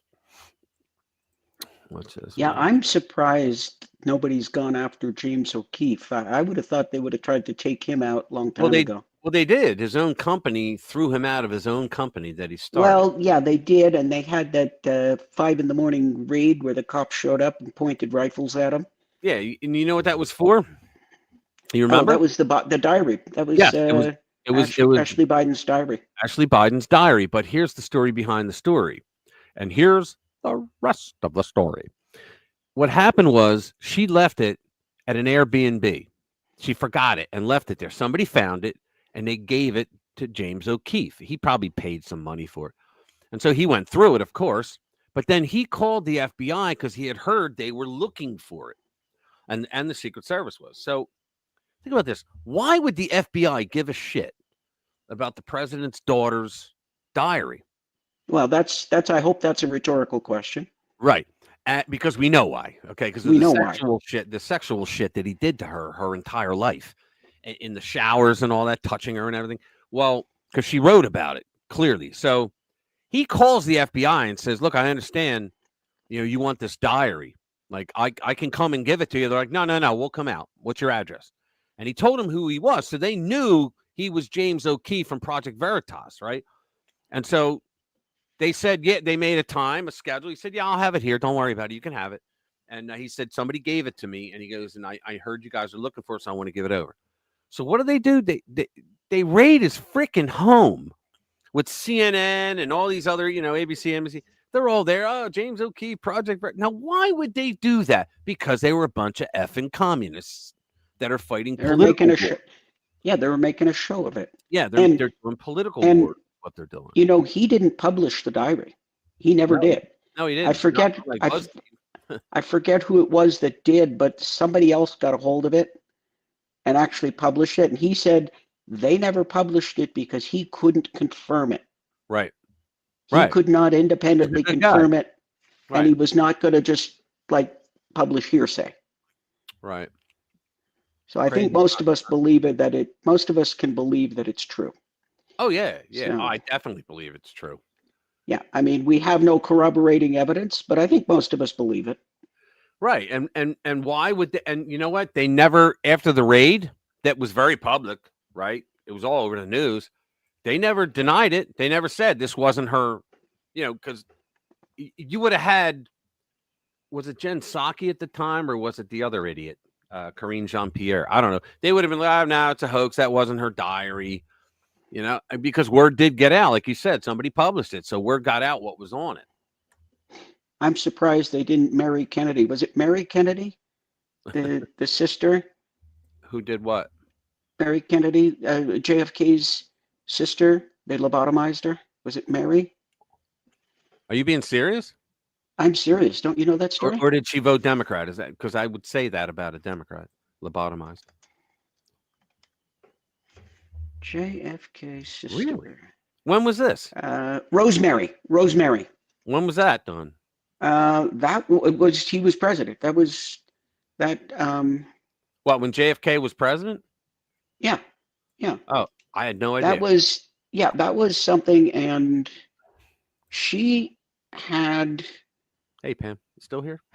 She was having a lot of trouble, and when she was 23, they subjected her to a frontal lobotomy. Why? That's crazy. Increasingly irritable. Right. Oh, take her brain out. She turned basically into a vegetable. So, wow. And her father she pushed was for it. She was unable to care for herself, and she basically was institutionalized because the fad of the day.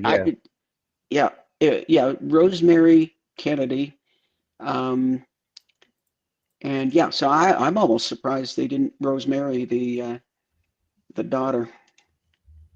Wow, how about that? Yeah, you didn't know about that one? Rosemary Kennedy, yeah. Hey, Don. Very famous. Good to see you. Hello, Don.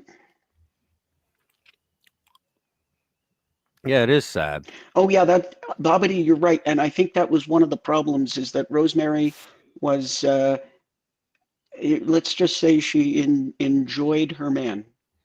Oh, wow. I understand that was part of the problem and that they wanted to tone her down. Wasn't ladylike. Oh, okay. Yeah. They wanted to tone her down, and they toned her down all right. They did it with a lobotomy. Wow. A little bit of history for you. Holy mackerel. I remember when they were doing that shit in California, they had guys that had long rap sheets, and they were trying to sterilize their children. So because they thought that their children would inherit whatever was the evil inside their parent, and so they were literally sterilizing people out there to stop the crimes. And of course, it didn't work. It just worked with a lot of people being sterilized. Yeah, so next, let's go. Here we go. This is the best. It's Elizabeth Warren making a fool out of Elizabeth Warren. Ready? Here we go. So it'd be a shame if this clip went viral of Elizabeth Warren flip-flopping like a politician trying to moonwalk out of a scandal. Elon Musk wants everyone in America to be at the mercy of Elon Musk. We are here to fight back. Fight back. There we go. Fight back. When that much money disappears, it's usually because somebody broke some laws somewhere. I agree. But if we don't look, if we don't ask, if we don't uncover it and make it all public, we'll never find out.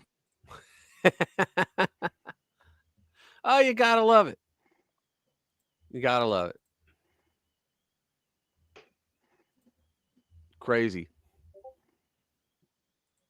It was okay back then, but now, no, because she's the thief. I want to know how many of these NGOs that got money from USAID were linked to Democrats and rhinos. That's what I want to know. Oh, there's probably a few.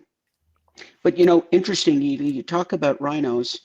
Did you see Lindsey Graham the past couple of weeks? Yeah. Lindsey Graham. So it took me, it was funny. I saw the two different stories, and it took me a while to connect them. It took me a few days, and I went, hey, wait a minute. So one week I see a story about them investigating Lindsey Graham's finances, okay? Right. And then the next week, on the Friday after the meeting with Zelensky, Warhawk Lindsey Graham comes out, and he's Trump's biggest supporter. He was so proud of Trump, and he thought that was the greatest thing.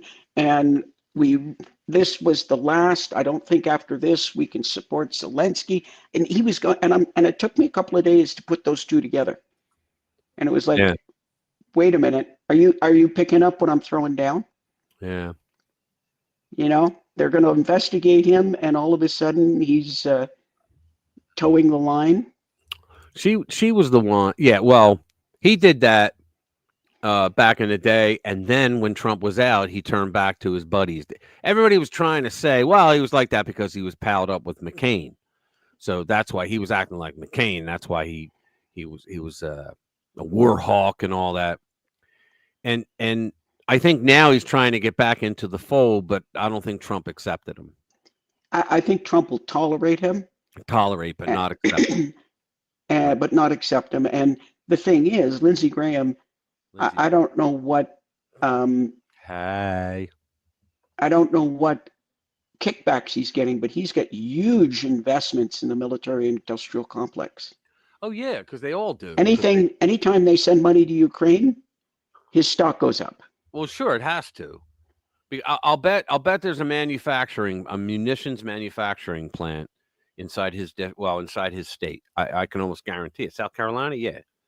And so that's why that money that was going over there was always being funded. Well, it wasn't, like I always say, it wasn't cash. There was no money going to Ukraine. It was vouchers, and they would use those. They were as good as money, but could only be used for munitions. So well, there was vouchers, and there were actual equipment and goods, and the vouchers were the vouchers were used to buy all the military munitions and whatnot that they needed from our manufacturers. And because, like, think about it, if you have a congressman or a senator that can get you a $60 million contract, aren't you going to donate a shit ton of money? Yeah. Yeah, I am too. Yeah. And like I said, independently of that, his privately owned stock in the military industrial system. I mean, yeah, the man makes money anytime there's a war. A lot of money to be made. Well, that's because he makes money off munitions. That's why. It has nothing to do with him being a Jew. And you know, before he came into line, he was actually having separate conversations with Zelensky behind Trump's back. Probably. No, he did. Yeah, not even probably. It's a fact. Yeah. So he was talking to Zelensky. Zelensky confirmed it. Graham's confirmed it. Okay. All of a sudden, he seems to be much more in the camp. And that was like a week after they said they were going to look into his finances. Does anybody know? Are we allowed to yet talk about COVID on this network, on this platform? I think YouTube still has a real knot in their face about the C word. American manufacturers. Yeah, I don't know, because there's a really good story. It's India. Yeah, I wouldn't take the chance, Rich. Yeah, India. That's the C word. That's the C word. They don't like that. Right. Yeah, it was a really good story too. I'll post it in I'll post it in the Discord. If anybody doesn't have the Discord link, I could put it out there. Just sign up. I mean, you could put the story up briefly, and we could look at the headline. I'll put it in Discord so they can read it themselves. It's very eye-opening about. Well, I don't even want to mention what it's about. Hang on, give me a sec. Where is it? Post. There it is. I want to get that link. Let's see. Copy link address. I think this is it. Nope, it didn't copy. Oh, there it is. Okay, yes. All right. What are we talking about next? Hold on. I'm putting the link in. That's the link to our Discord. Sign up. We post every article that we write, and we post every video that I do in there. And we got all the typical, memes, all that crap over there. You'll love it. And if anybody wants to go to jabberhouse.com. Yeah, that's another one. We own that. That's where the stories are. Yep. So let's see. We'll do the next one. Trump. JD Vance. Where's that? It's right at the top of the list. Or, Oh, well, second down. speech, Germany. Yeah, yeah. This is crazy. Okay, so you know that what's called JD Vance, and when he was in Munich, and he did a couple weeks ago, and he did that speech, and he said, you know, you guys are going against the same values that we shared for all these years and of our friendship and ally, whatever, and against free speech or against all that shit. So, where do you see this? It's like they're just doubling down on stupid. So Germany just launched a hotline where you can report your friends and family for conspiracy thinking, the thought police, right? Nancy Faeser's Interior Ministry, known for banning media, now offers advice compass on conspiracy thinking. The idea, if someone you know questions democratic institutions too much, you can get confidential guidance on what to do. Just pour bleach in their coffee, right? Governments encouraging citizens to report on each other isn't new. Now, they did it. I mean, Biden did it. Remember, Biden did that. He said to rat people out if they didn't get vaxxed. It's a hallmark of authoritarianism. And Faeser, is that the name? I don't care. Frames this as a holistic approach to extremism. Yeah, they always do it in, well, we have to do this to get out disinformation, which is extremism. Meanwhile, they're the people putting out disinformation. Because, of course, questioning official narratives is just a slippery slope to violence. Let's see. In reality, this is about policing thoughts, not actions. Suspicious of government policies, skeptical of the media, that can mean you're on the path to radicalization. It's just, and it's like Germany. You know that Germany is also asking, you know, can we get the bomb? Not a good idea. Not a good idea. Yeah. You know, this isn't the first time they've asked neighbors to rat on their neighbors. They've asked people to rat on their neighbors. Oh, yeah. It happened in the late 1930s, I believe. Mm-hmm. Oh, yeah. And there's that little guy with the mustache. Yeah. You know, the more things change, the more they stay the ever-loving same. Yeah. Well, here's something that's close to home. Let me get that in. Hang on. Which story? It's Bill Malugin, right? The city of Denver has released video showing ICE chasing down and arresting a suspected Tren de Aragua gang member who had just been released from jail after Denver refused to hand him over to ICE inside the safety of facility due to sanctuary policy. Instead, he was street released and fled upon seeing ICE agents. ICE says he assaulted an agent while being taken into custody. And you'll see this whole thing, and just from behind it, put up the Benny Hill music when they run around and all. But this is interesting.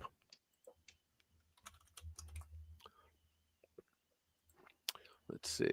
Let's put it up. Here we go. So there he is. He's going, oh shit! Oh no! He hops over the fence and runs away. And now they're chasing his ass. Remember, he's got the bag. He goes, na, na, na, na, na, na, na, na. He's going to do a full circle. He's going to come back. There he comes. And they got him. Okay. Now, the Democrats are going to say, why did you have to have 6 guys? While the conservatives go, why weren't there more guys? So they're taking his ass. You only needed one. You only needed one guy if these dopes would have just said, oh, here he is. You may take over custody. Yeah, if they'd have They'd only need one guy. Exactly. Let me see. There's something about Maxine Waters here. That's always good for a laugh. Oh, yeah. Let's do that. She's always good for a laugh. Yeah. Let's see. Good old Maxine. She's running that same campaign of conspiracy theory. Let's see. Present arms. Maxine Waters. Maxine Waters unloads one heck of a 2024 hacked election conspiracy theory. Seriously, guys, that face could stop bird shit midair. It's just like the meme. At this point, it's no secret the left has completely lost it. They've gone off the deep end in ways no one could have imagined. After President Trump's landslide 2024 victory, some thought the Democrats would regroup, reassess, and start the long, arduous process of getting back on track. I never thought that. Boy, was that wrong. Instead of fixing the mess, they're now doubling down because they don't know how to fix the mess. So they double down.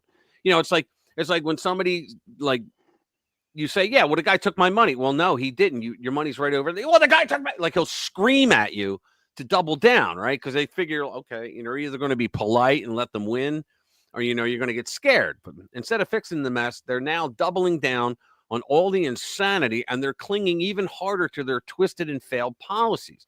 And right now, no one is carrying that baton quite like Mad Maxine Waters. I call her low IQ, just like Trump. But we'll get to that in a minute. We recently published an article on the left's 80-20 problem. Yeah, you heard about that? 80% of the people will be for something and 20% are not. They go for the 20 every single time. They've been on the 20% side in the last half a dozen major issues. Yes. Yes, they're always on the losing side when it comes to the polls. Like if you have 80% of the people want something and it's not outrageous, you give it to them. If it's constitutional, I mean, if they can do that. But you don't, even if it's just a moral argument, you don't take 20% against 80%. It's just crazy. So we recently published an article about the left's 80-20 problem, and it couldn't be more fitting for Maxine's latest unhinged burst. The Democrats have a massive problem. They're pandering to the unhinged 20%, while the other 80% look on, wondering where common sense and sanity went.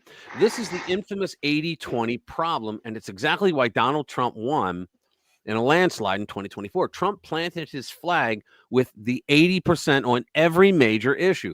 The Democrats, meanwhile, bet everything on the radical 20%, and they lost big. And they don't know that they lost because they were on the 20%. No, it was misogyny and racism.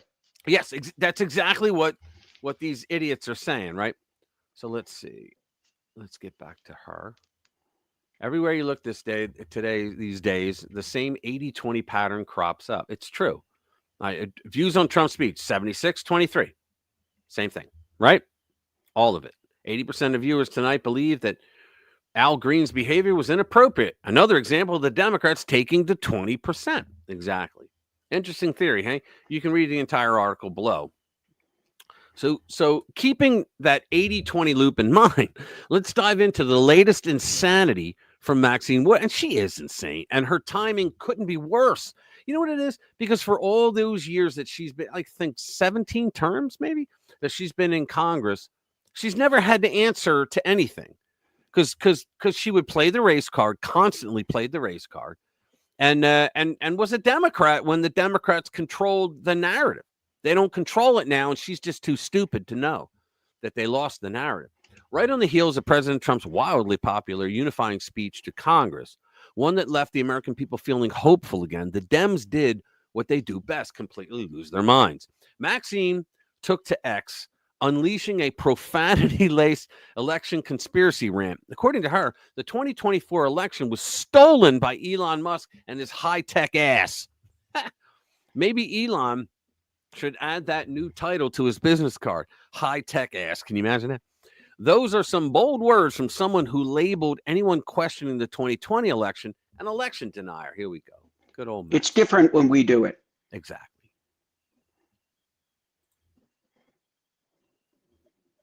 Everything that Elon Musk has done with his high technology ass. We don't know what he's been accused of by some as it may relate to the election, but we're not going to give up in investigating and finding and turned.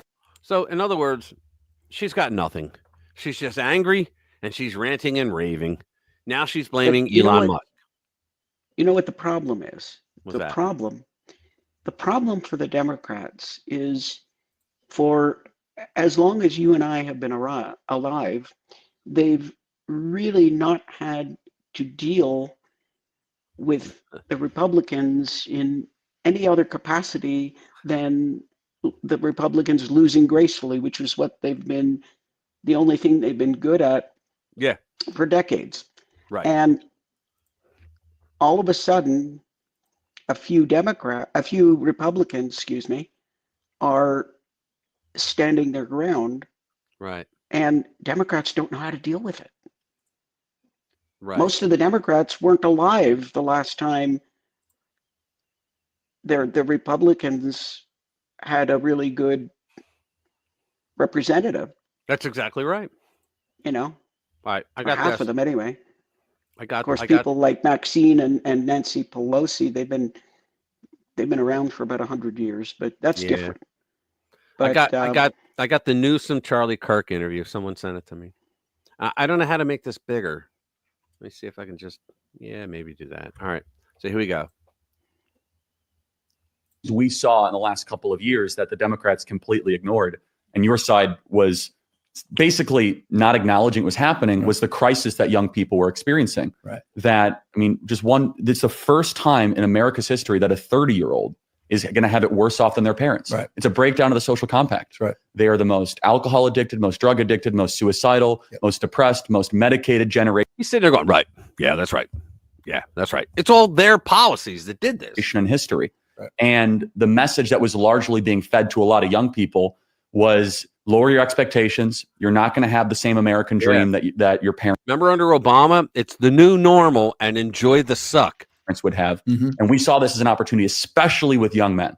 And again, this got ridiculed a lot by the press that, they're creating this manosphere thing. Look, they're half of the population and necessary for any society and civilization to succeed, which is to have both strong men and strong women. Yeah. And we went about that in a very unique and creative way. And again, the president became a cultural phenomenon where no matter what you threw at this guy, he rose above it. And you would even have to give him credit. I mean, facing 700 years in federal prison, states tried to kick him off the ballot. I know you spoke out against it, but California did have a faction that tried to kick him off the ballot, right? That's right. And despite all of that, of course, being shot, and that was kind of the crescendo of all of it, he kind of became this figure of an American comeback story. Yep. So he personified what a lot of young people, especially young men, wanted back in their politics, which was an ascendant rebel attitude against these institutions that have failed them so miserably. Yes. How cool was that? I mean, is that right on or is that right on? Yeah, he nailed it. Yeah, I mean, I couldn't have sold it better. You know what I want to look at? What's that? Canadian Justin Trudeau story. Is that in the list? Yep. I wrote Broken the by list. Trump. It's about 10 down, 12 down. Trump gives Scott in blue. Oh, in blue. New York. Broken by Trump. Broken by Trump. There you go. Okay. All right, I got you. Hold on, I got to stop the video. All right, let's go back. Yeah, you can see he's crying in this. I already watched it. You can see he's actually, tears are in his eyes as he's talking about this. Ready? Watch. On a personal level, I've made sure that every single day in this office, I put Canadians first, that I have people's backs. Except those with unacceptable views, right? Yes, yes. Why? I'm here to tell you all that we got you. Look at his eyes. Even in the very last days of this government, we will not let Canadians down today and long into the future. His voice is breaking. His voice is breaking. Yeah, he was like his eyes were watering. Yeah, his voice is breaking. I mean, that's just crazy. Hey, what's up, Jeff? Good to see you. Yeah, that's crazy. Okay, I'm gonna take a pause here to ask anybody who hasn't to please click the like button. It doesn't cost you anything. There you go. And we won't send you spam if you would, because there's a bunch of people out there who are still slackers. I would not want him on my back. Yeah. You wouldn't want who on your back? No, he said Trudeau, when Trudeau said, we got your back. Oh, yeah. Okay. So straight, he said, I would not want him on my back. Hang on. Yeah. There's you blame him? Right. Okay. So yes, if anybody could. Yeah, this was, I got this last night, and you got to hear this. This is fantastic. Here we go. This woman, her story You got to hear it. It's what story is this? It's just this woman. She's a voter. Ready? Listen. All right. I voted for Democrats my whole life. Where do you hear her? They love never her. did anything they promised. They would come to the black church and sing some Negro spirituals with us and then disappear, peer. Once they got our vote, they never did anything they promised. They never did. I vote for a Republican once in my life, and this dude done did everything he promised on steroids. He ain't even been in office 2 months, and everything I voted for, I'm getting. It's amazing. Do he sleep? Like this dude, if he sleeps, he wake up on a mission to do what Nakia voted for. Yep. He said, Nakia want me to fix that border. I'm on it. Nakia want to make sure them tax dollars is being spent for Americans more than anybody else. I'm on it. Like this dude wakes up. I feel like with me in mind, you know what I'm saying? I feel like he be thinking about me. He is. It's like being at the casino. You put in that Democrat coin, you put it in and you pull the thing and no, you're going to win. You're going to win. You put in another Democrat coin and you pull the thing and no, you didn't win. You put in that Republican coin. I put in a Republican coin for the first time. Pulled the ding. I freaking won. Wow. So you know what that tells me? That tells me to never vote for Democrats again in life. Ever. Yeah. Because you're not going to win with them. That's right. I voted for a Republican once and hit the jackpot, honey.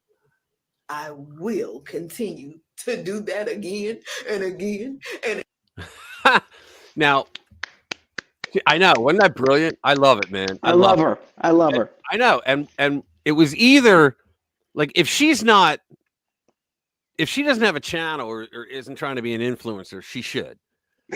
Because she was really good at it. I mean, think about it. Very personable. Yes. And she talked about, like she just broke it down. They never did anything. And I voted for them all my life. And then I vote for this one guy one time and look what's happening. That's just awesome. Yeah. Ka-ching. Yeah. There you go. Tell your friends, man. Yep. Yeah. And she's right. She's just absolutely right. So that's pretty good. Let's see what else we got.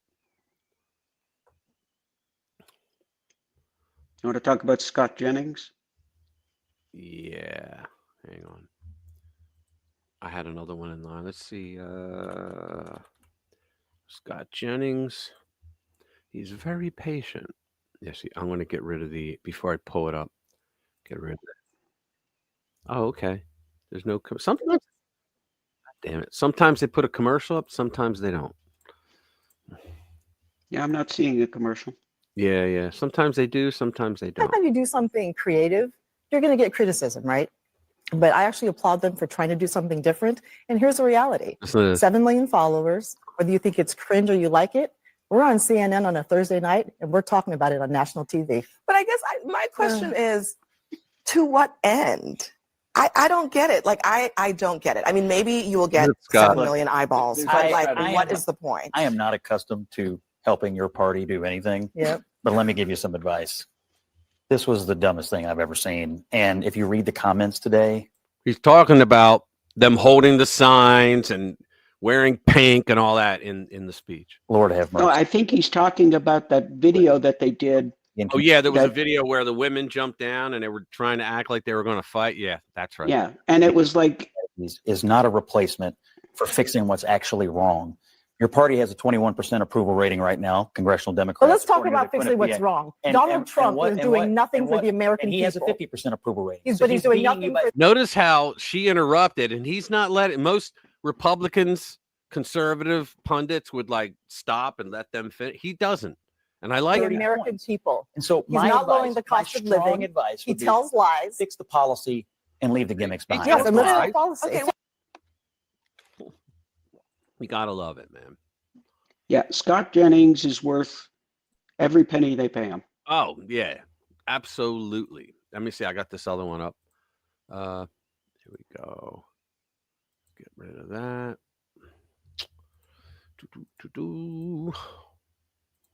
I gotta hire this person as my producer.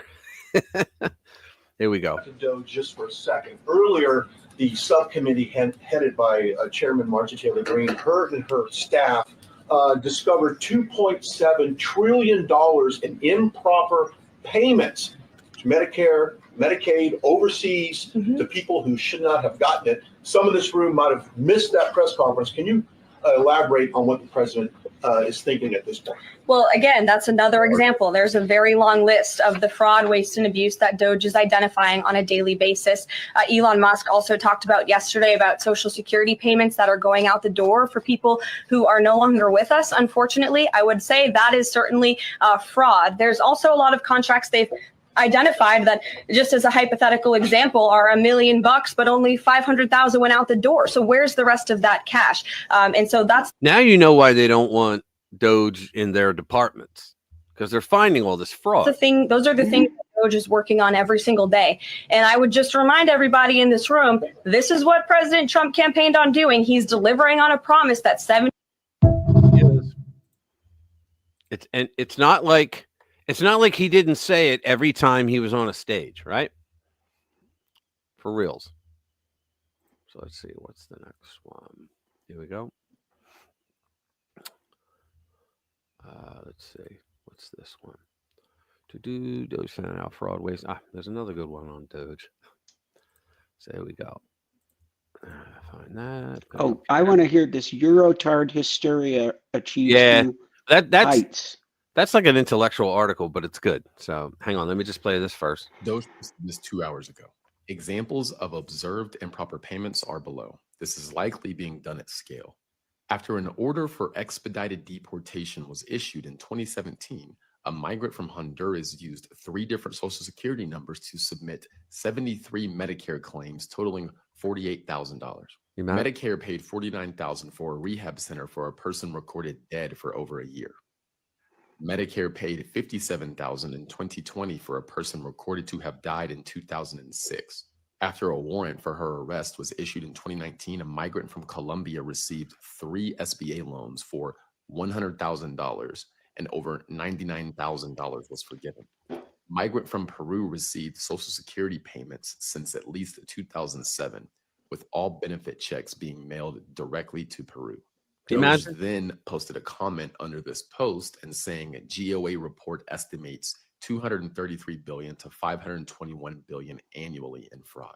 I'm going to break down that article on my Substack. It's long, kind of make it more digestible for you guys so you can kind of understand that report. The link to that is in my bio. It's free. Drop your email in and you'll get that report when I send it to you.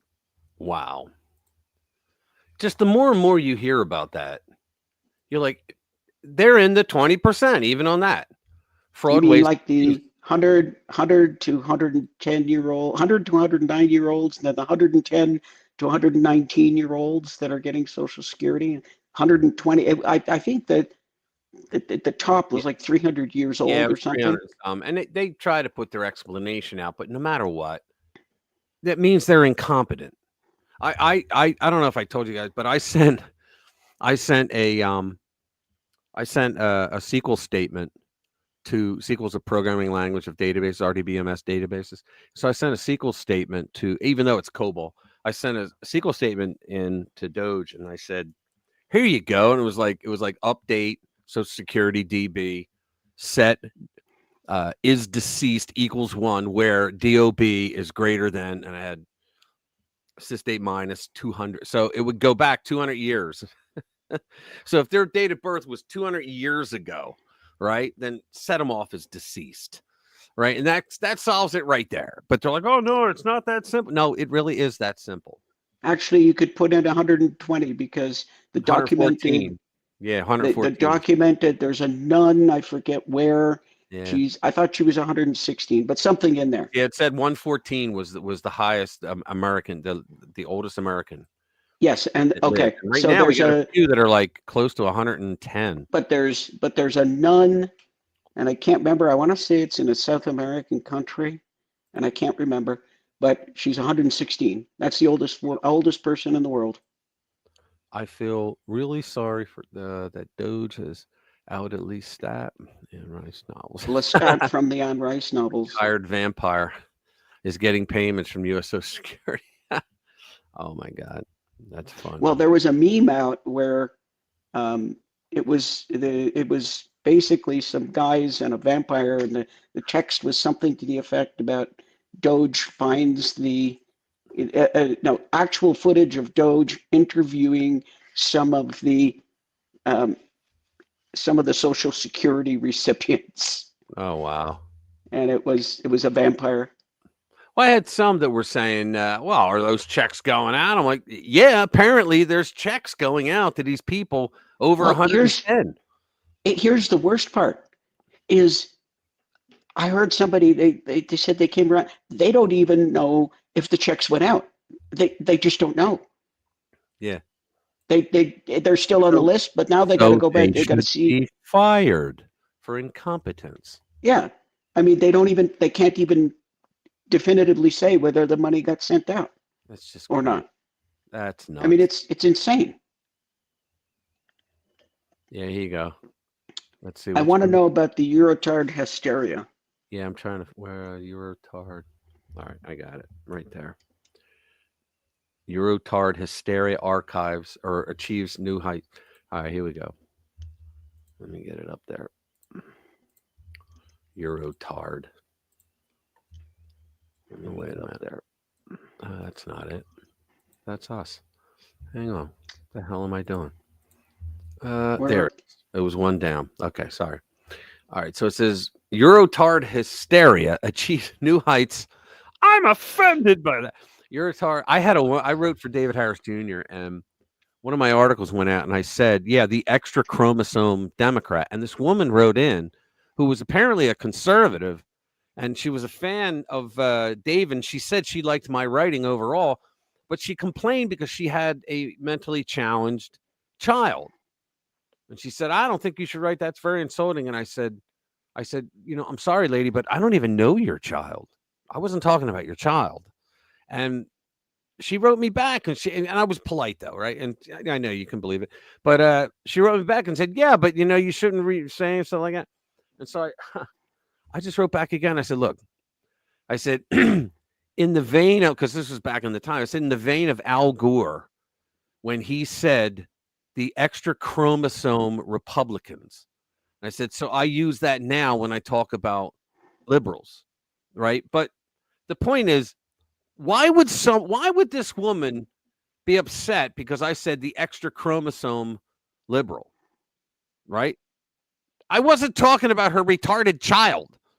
Okay, I wasn't. I didn't even know her. I didn't even know this woman, let alone her special needs child. Yeah, you used the R word. Do that, huh? You used the R word. Yeah, well, yeah, but why would you use the R word? It's not a bad word. It's just they don't like it, and that woman would probably write to me if she's watching right now. But like, why do people do that? It's like there's a group of people that if you call one of them a certain word that we shall not ever say, another one who overhears it would go, whoa, and you're like, whoa, I wasn't talking to you. I mean, what is this? Why is that being done? Why do people, hey, man, you can't say that. What? I wasn't talking to you. I don't care. Well, you should. I'll say it now about you. You want to be an a-hole about it, but all right. I digress. Oh, and Special K, daylight savings starts on Sunday. Sunday, yeah. So, all right. So there we go. So Eurotard. See, I said the E word. Hysteria achieves new heights as Ursula von der Leyen, ooh, look at me, unveils her new Goatsy branded defense initiative. I don't know. And Friedrich Merz reacts to literal fake news with a massive deficit spending plan. For 3 years, we've had the war in Ukraine masterminded on the NATO side by senile warmonger-in-chief Joe Biden. This war included bizarre moments like direct attacks on German energy infrastructure and also escalatory brinksmanship as when Biden authorized long-range missile strikes within Russian territory, and the Russians responded with a not-so-subtle threat of nuclear retaliation. And that wasn't that long ago. Throughout all of this madness, the Europeans slept, sparing hardly a single thought for their defense. Now that Donald Trump hopes to end the war in Ukraine, however, continental political leaders are losing their minds. War, not scary at all. Peace, an existential threat. He's right.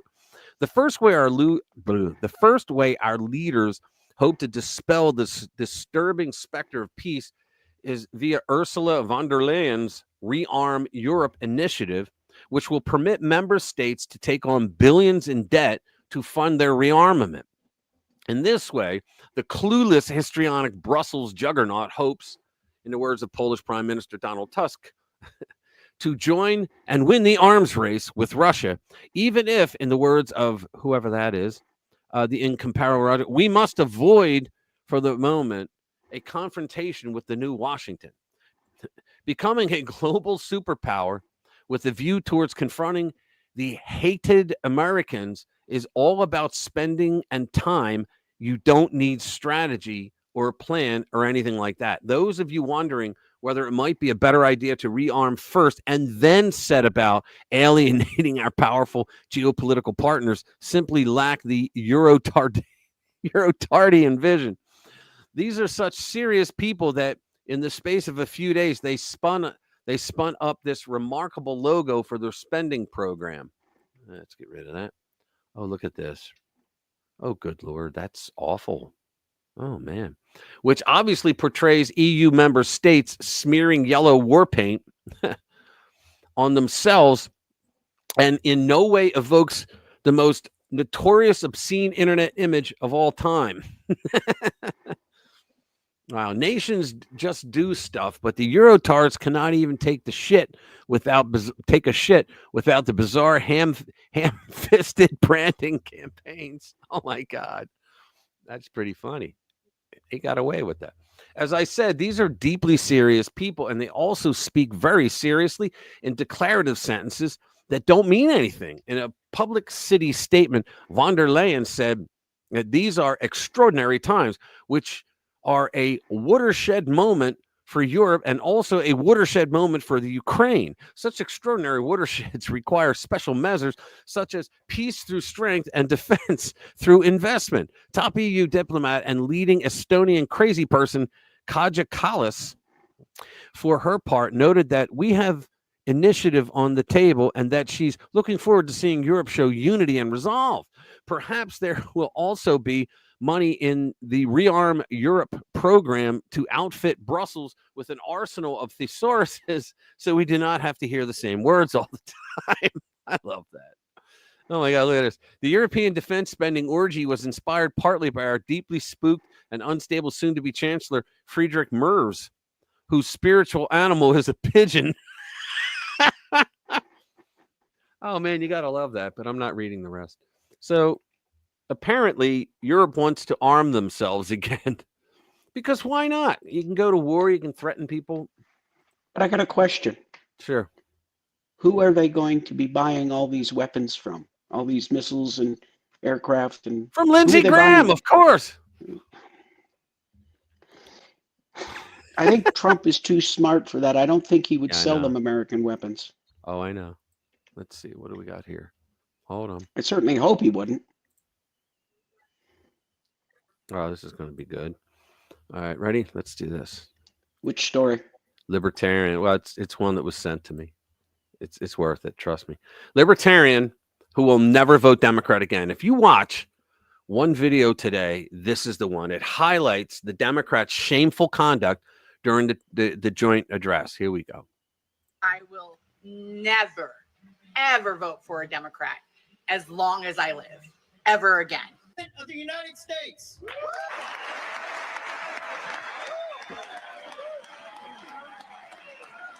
I think he did it. I think that Donald Trump killed the Democrat Party last night. Democrats thought last night would be a great time to host a protest and host a sit-in because, you know, Half of them couldn't stand if they wanted to. And if Al Green getting kicked out within the first 5 minutes wasn't tacky enough. Continue to engage in willful and concerted disruption of proper decorum. The chair now directs the Look sergeant at Trump at arms to smiling. restore order. Remove this gentleman from the chamber. Look at Lou. It was bad enough Ted when they didn't Lou. stand for Lincoln Riley and they didn't stand for Peyton McNabb because, you know, those are related to policy and things that they like stand for, you know. So obviously I can see that. But Yeah. this took the cake. Jay, we're going to do you the biggest honor of them all. I am asking our new Secret Service Director, Sean Curran, to officially make Said this you earlier. an agent of the United States Secret Look at the look on his face. This kid's dream has been to be in service. He's a cancer patient. He has had multiple brain surgeries. I think it was 13. And this was their reaction to this kid's dreams basically coming true as much as it can for a 13-year-old who's been battling cancer his entire life. Look at that. Slowed it down so you could see that they were also sitting while the Republicans were cheering as they sat down. Yeah. Because they couldn't possibly stand for that. Like, nope. Look at him in the hug. Yeah, there it is. Look at the hug. Yeah. I'm over here getting misty-eyed every. Did you know that there was another kid later on who was told by Trump that your application to the military school has been approved? That kid, the cancer kid, walked down, tapped him on the shoulder. He turned around and they high-fived. That was cool. That was really cool. Yeah, it was somebody that applied to West Point. West Point, that was it. Yeah. West Point, and he's and didn't even applaud for the kid. And Jason Hartley, who knows the weight of that call of duty. Jason's father, grandfather, and great-grandfather all wore the uniform. Jason tragically lost his dad, who was also a Los Angeles County Sheriff's deputy when he was just a boy, and now he wants to carry on the family legacy of service. Jason is a senior in high school, a 6-letter varsity athlete, a really good athlete, they say, a brilliant student with a 4.46, that's good, GPA. Yeah. And his greatest dream is to attend the U.S. Military Academy at West Point. Wow, what a smart kid. Yeah, they sat. They didn't stand up.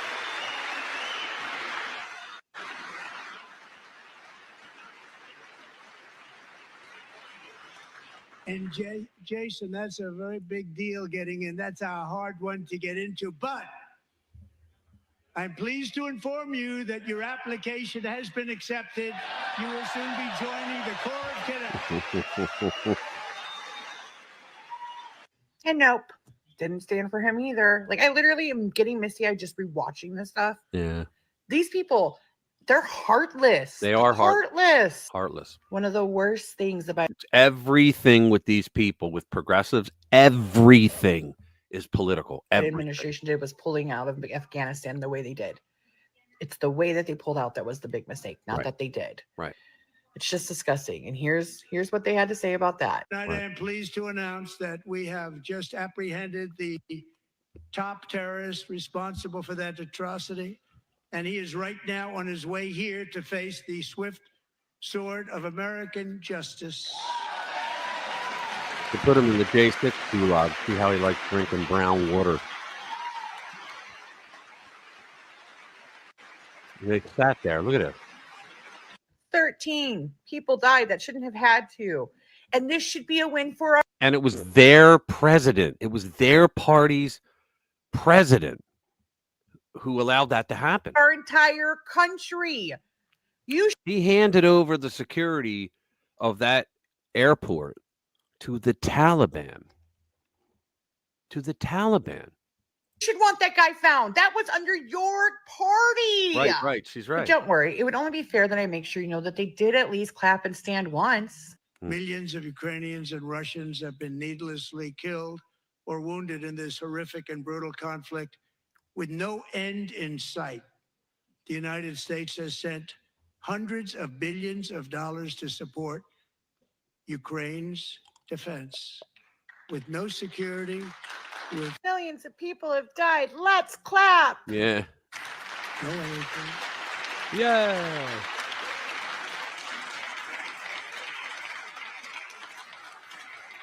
They're so demented, these people.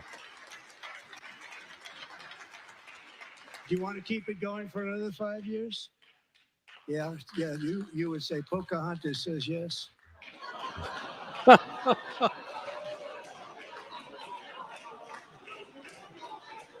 She's probably like, I need a beer.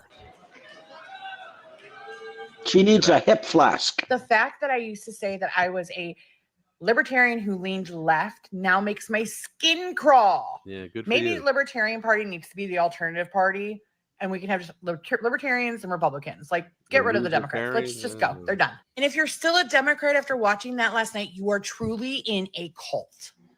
You are in a cult because they're cheering, literally sitting there saying, yeah, we want the war to continue. Yeah. And you guys think that that's your biggest like soapbox, right?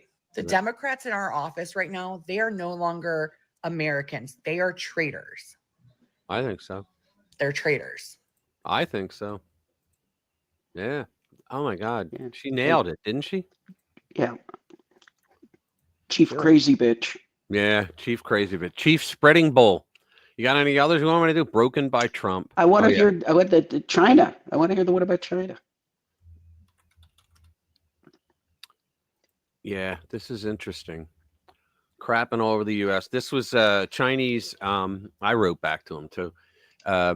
The ambassador. It was basically he threatened the United States, but you'll see what it is.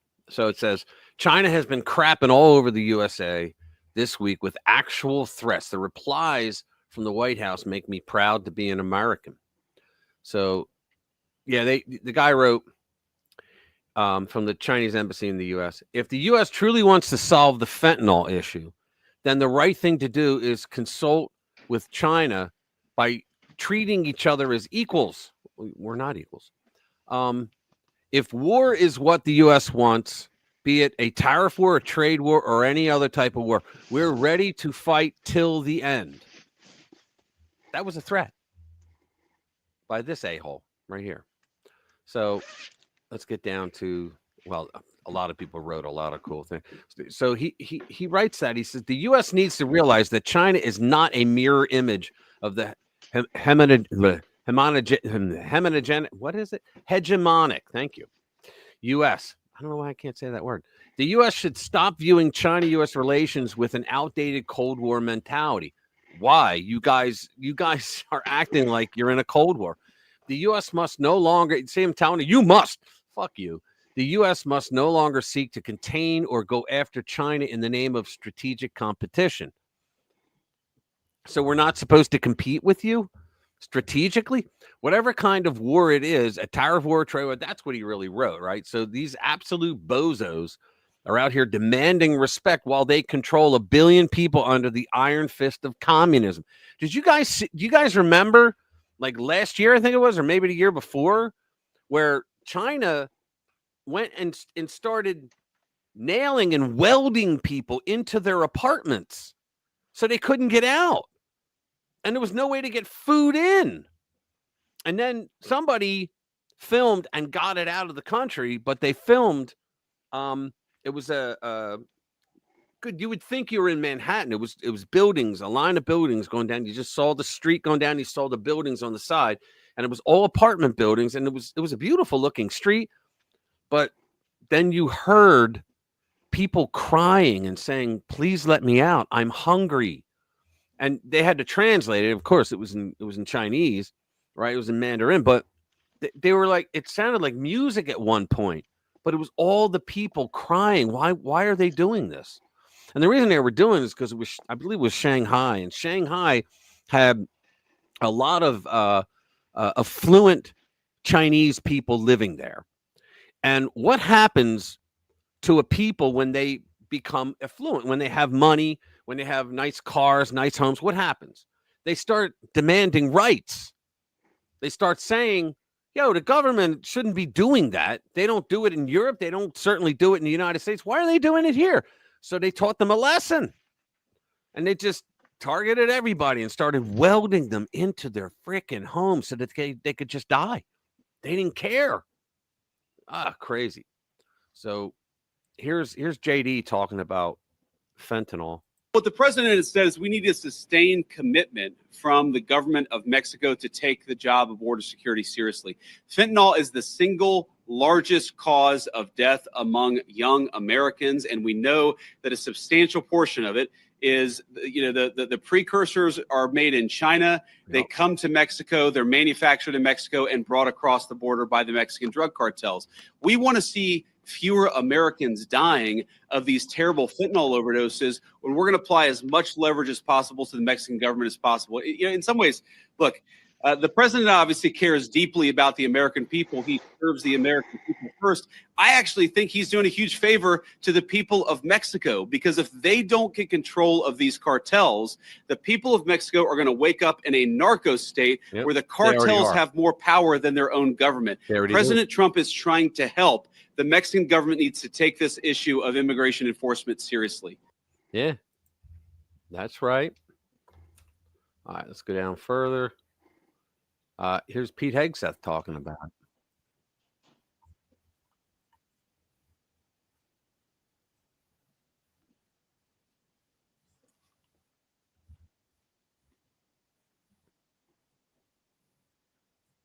Nothing's up. Rich? Yeah. Nothing is up. Oh, really? Wait a minute. How? I didn't even change the page. Oh, no shit. Thank you. I'll replace it. I don't know how I shut it off. Oh, okay. Can you see it now? Yep. All right. We'll start over. Gears. As the speech wrapped up last night, this was posted by the Chinese embassy. No, I got rid of that. Quote, "If war is what the U.S. wants, be it a tariff war, a trade war, or any other type of war, we're ready to fight till the end." As Secretary of Defense, how do you take that? Well, we're prepared. Those who long for peace must prepare for war. That's why we're rebuilding our military. That's why we're reestablishing deterrence and the warrior ethos, is because we live in a dangerous world. You think about the shit that the Biden administration left us with, our military, what they did to the military. World with powerful, He's got a job. Ascendant countries with very different ideologies. You mentioned defense spending. They're rapidly increasing their defense spending, modern technology. They want to supplant the United States. If we want to deter war with the Chinese or others, we have to be strong. And that president understands peace comes through strength. He also has a great relationship with that gentleman right there too, Xi Jinping. So where we can partner, where we can cooperate to recognize that we don't want war with China, we don't seek that war, we will. And the president has sought historic peace and historic opportunities. But my job as the Secretary of Defense is to make sure we're ready. We need the defense spending, the capabilities, the weapons, and the posture in the Indo-Pacific, which is something we're very much focusing on. China. I don't think China would do anything under Trump. First of all, their economy is in shambles. Well, that's a real funny thing, is nobody really knows. You can ask any financial expert, any world geopolitics expert. The problem is we don't know whether China is on the verge of collapse or on the verge of taking over the world. We just don't know. We just don't know. Well, our CIA told us that, what was it? They wrote a white paper and said that by the year, what was it? By the year 1994 or something, that that the Soviet Union would outproduce the United States. And then 3 months later, the Soviet Union collapsed. Yeah. They were telling us all what I'm along, saying. "Oh, it's the greatest, it's this, it's that." No. Those China- regimes are so good at keeping so much information. Right. China would not win in a war with us right now. They wouldn't. They I don't think so. No, they just wouldn't. And I don't think they have the capacity, because they don't have their real estate market, which is everything over there. They don't do stocks, bonds, and they don't do that. They're real estate. And the government loves that, because the government makes money off of every real estate thing that goes on, every project. But when that Evergreen thing hit, that scandal, they've been in trouble ever since, and they're trying to get their way out of it, but they're still hemorrhaging from the all those empty cities that they built. because when they devalued their dollar so that they could get the money to pay people so people wouldn't overthrow the government because they were hungry, right? You got 1 billion people saying, we got to eat. I got to feed my kids. What am I going to do? You got no jobs. Your policies suck. The court system over there is worse than ours by far, too. Worse than ours. Well, the court system over there, I understand, is kind of like the Klingon court system. First you have the verdict, then you have the trial. Right, but what else it is I saw a video one time. I think I told this. I saw a video one time where they showed that it was regular people, in like a downtown area walking by, and this one woman accidentally bumped into another, and the woman that was bumped into, she just dramatically fell on the ground and started shaking and shit. And then the other woman who bumped into her looked down and saw her, and she fell on the ground and started shaking, convulsing and shit. And the video went and said, and it's not just an isolated incident. Look, and they showed in all these different scenarios where the same thing, they fall down and on. You're like, what the hell? They're like, what phenomenon is this? What the hell's going on?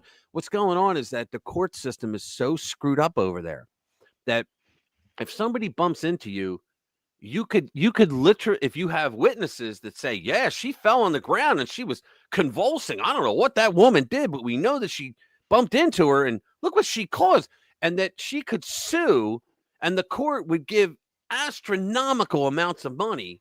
So one thing that the Chinese people learned after years of that happening is that they could countersue. So when they bump into each other, it's like, well, who bumped into who? I don't know. So I'm going to flail on the ground too. So these people got to act like that if they're in that kind of scenario so they don't lose everything. Because when you countersue, the courts go, oh, yeah, we'll entertain that too. Right? Crazy. Number of Chinese specialists working on innocuous jobs and driver security guards. I wonder for waiting for order. Yeah, they are. And you know what? You're right, Bobby. And what was it? Up to 27,000 military-aged Chinese men came over Biden's border, his open borders. For what? Yeah, I'm sure most of them were not, but a lot of them probably are operatives. You know what's funny too is it takes, now these are college-age guys, right? Yeah. So it takes, I think it was what was it, equivalent to $30,000 to pay their government to allow one person to come over to the United States. You got to pay their government to put the money up so that you'll come back for it, right? None of these guys that were standing in line looked like they had $30,000. Yeah, so maybe not all, but I'm sure some of them are operatives. Yeah, well, then they had those police stations where this is like we saw that boat that the lights went out, hit the bridge, and that bridge just happened to be the runway between north and south for all the supply chain stuff, right? That was the route. You had to go under that bridge. Well, who's to stop that? Who's to say that it wasn't that those Chinese police stations that they went, and what they would do is they would come here and open up an illegal police station, right? They'd rent, a restaurant or something, and in the back they'd hold a police station. So they go out and they grab dissidents, Chinese, who are here. They're either citizens or they're working to be citizens because they want to be Americans. They can't take it over there anymore. So they would grab them, they'd bring them in, and they'd interrogate them. They'd say, like we found out that you work for whatever radio company. And yeah, so what? Well, we want you to give us the blueprint and like codes and whatnot so that we can like hack into a boat because we want to knock it up against, we want to shut down the supply chain. Well, I'm not going to do that. Well, I think you will. No, I'm not. Okay. And then they open their laptop and there's their grandmother, their grandfather, their cousins, all with guns at her head. And they go, just say no one more time. I dare you, And so how do we not say, yeah, this is what they've been doing?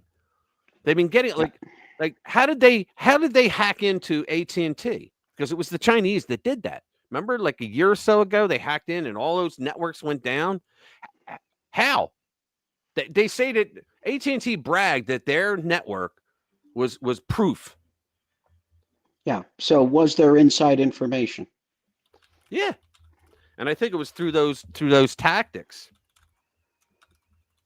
I think it was through all those tactics of grabbing people off the street, pulling them in, interrogating them, threatening them by harming people at home. And so there's a bunch of people they bring in and they kidnap them and they end up back in communist China. Yeah. Like the Falun Gong, especially. Right. Yeah, exactly. Bow to Re on the continent. Yeah, we just read that one. Let me see what the other one is. Oh, here's. What are we reading next? There's a good video, but I'll play that at the end. It's a music. What do you want to read? What do you want to read next? You're pushing us right along, aren't you? New York Act Blue, we did that. SCOTUS a chance to make Fed agencies accountable. There we go. This is the Federalist, which is a very good site. Okay.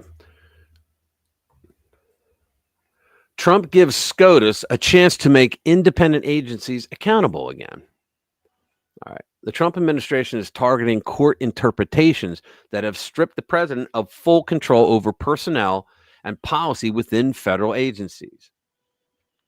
The Trump administration is restructuring agencies, axing asinine programs, and deregulating at breakneck pace in a bid to deconstruct an administrative state that has gone for generations has operated as an unaccountable and arguably unconstitutional fourth branch of government. It's true. In its efforts to jettison bureaucrats likely to resist the Trump agenda, the administration has struck at perhaps the administrative state's most dubious manifestation, the so-called independent agencies. Like, in other words, agencies that, well, I don't live by those rules. USAID tried to act like that.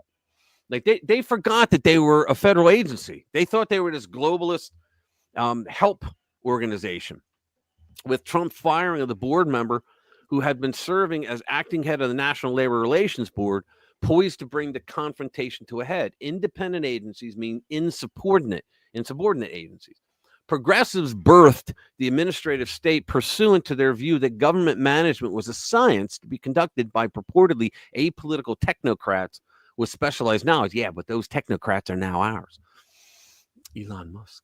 The Constitution and its separation of powers be damned. Independent agencies can be seen as perhaps their ultimate Frankenstein's monster. Like other agencies, the FCC, Federal Trade, FTC, and LRB often exert outsized control over Americans' lives and finances by issuing consequential rules and regulations. Chevron, right? This goes back to Chevron. They were creating their own rules and penalties without going through Congress. You can't do that. That's a law. No, it's a rule. No, it's a law. But unlike their peers, these independent bureaucracies often make such decisions without presidential oversight or control. Further, while presidents appoint and senators confirm those who lead these bureaucracies, members or commissioners often serve staggered terms or terms outlasting any one administration. That's like, why would you sign an FBI director to a 10-year rule? At most, you have 8 years as president, right? By law, the president's power to dismiss agency leaders is circumscribed. The commander-in-chief may only fire them for cause, hence their independence. President Trump has sought to wrangle these agencies by issuing an executive order to ensure presidential supervision and control of the entire executive branch, because that's what the Constitution says inside Article 2. It mandates that all agencies run their regulatory policies through the White House and subjects them to White House strictures on management, funding, and operations. Now, if Amy Coney Barrett rules against that, then she's off her rocker. She's not constitutional at all.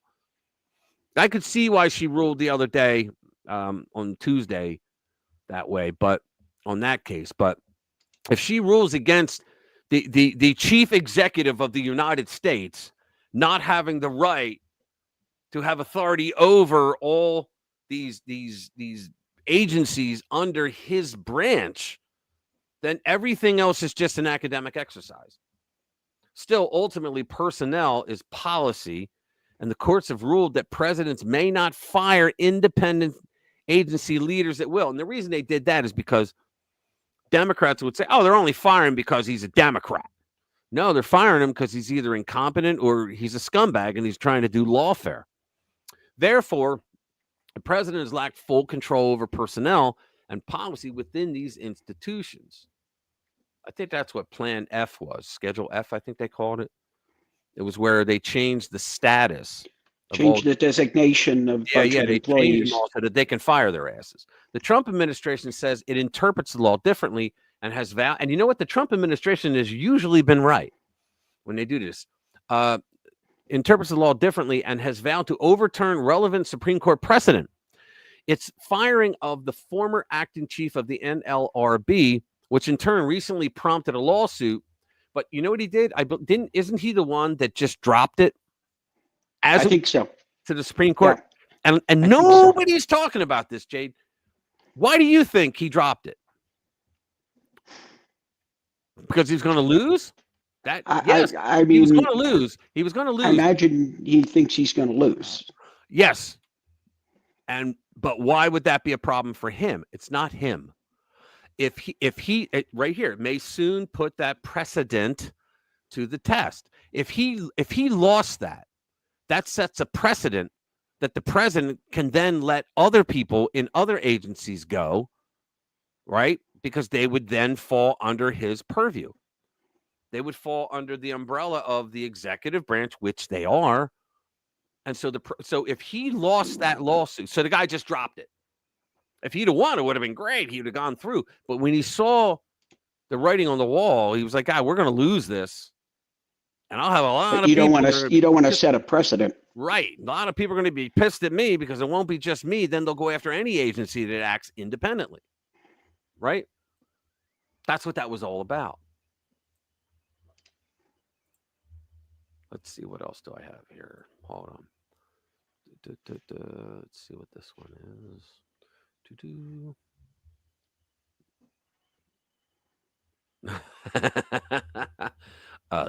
This is priceless. You got to see this. What do you got? And I have someone that keeps sending me stuff, and it's just awesome. Look at this. Tonight, the Democrats was holding up sign, but look at the sign, Trump 2028.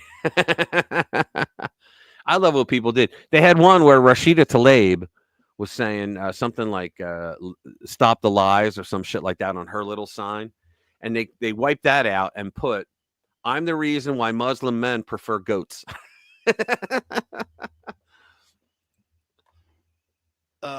They just conservatives do know how to meme. All right, what's the next one? Let's see. One below. Oh, yeah. Oh, you got to. Oh, Jesus. You got to hear this one. Okay. Let me start the premise off this way.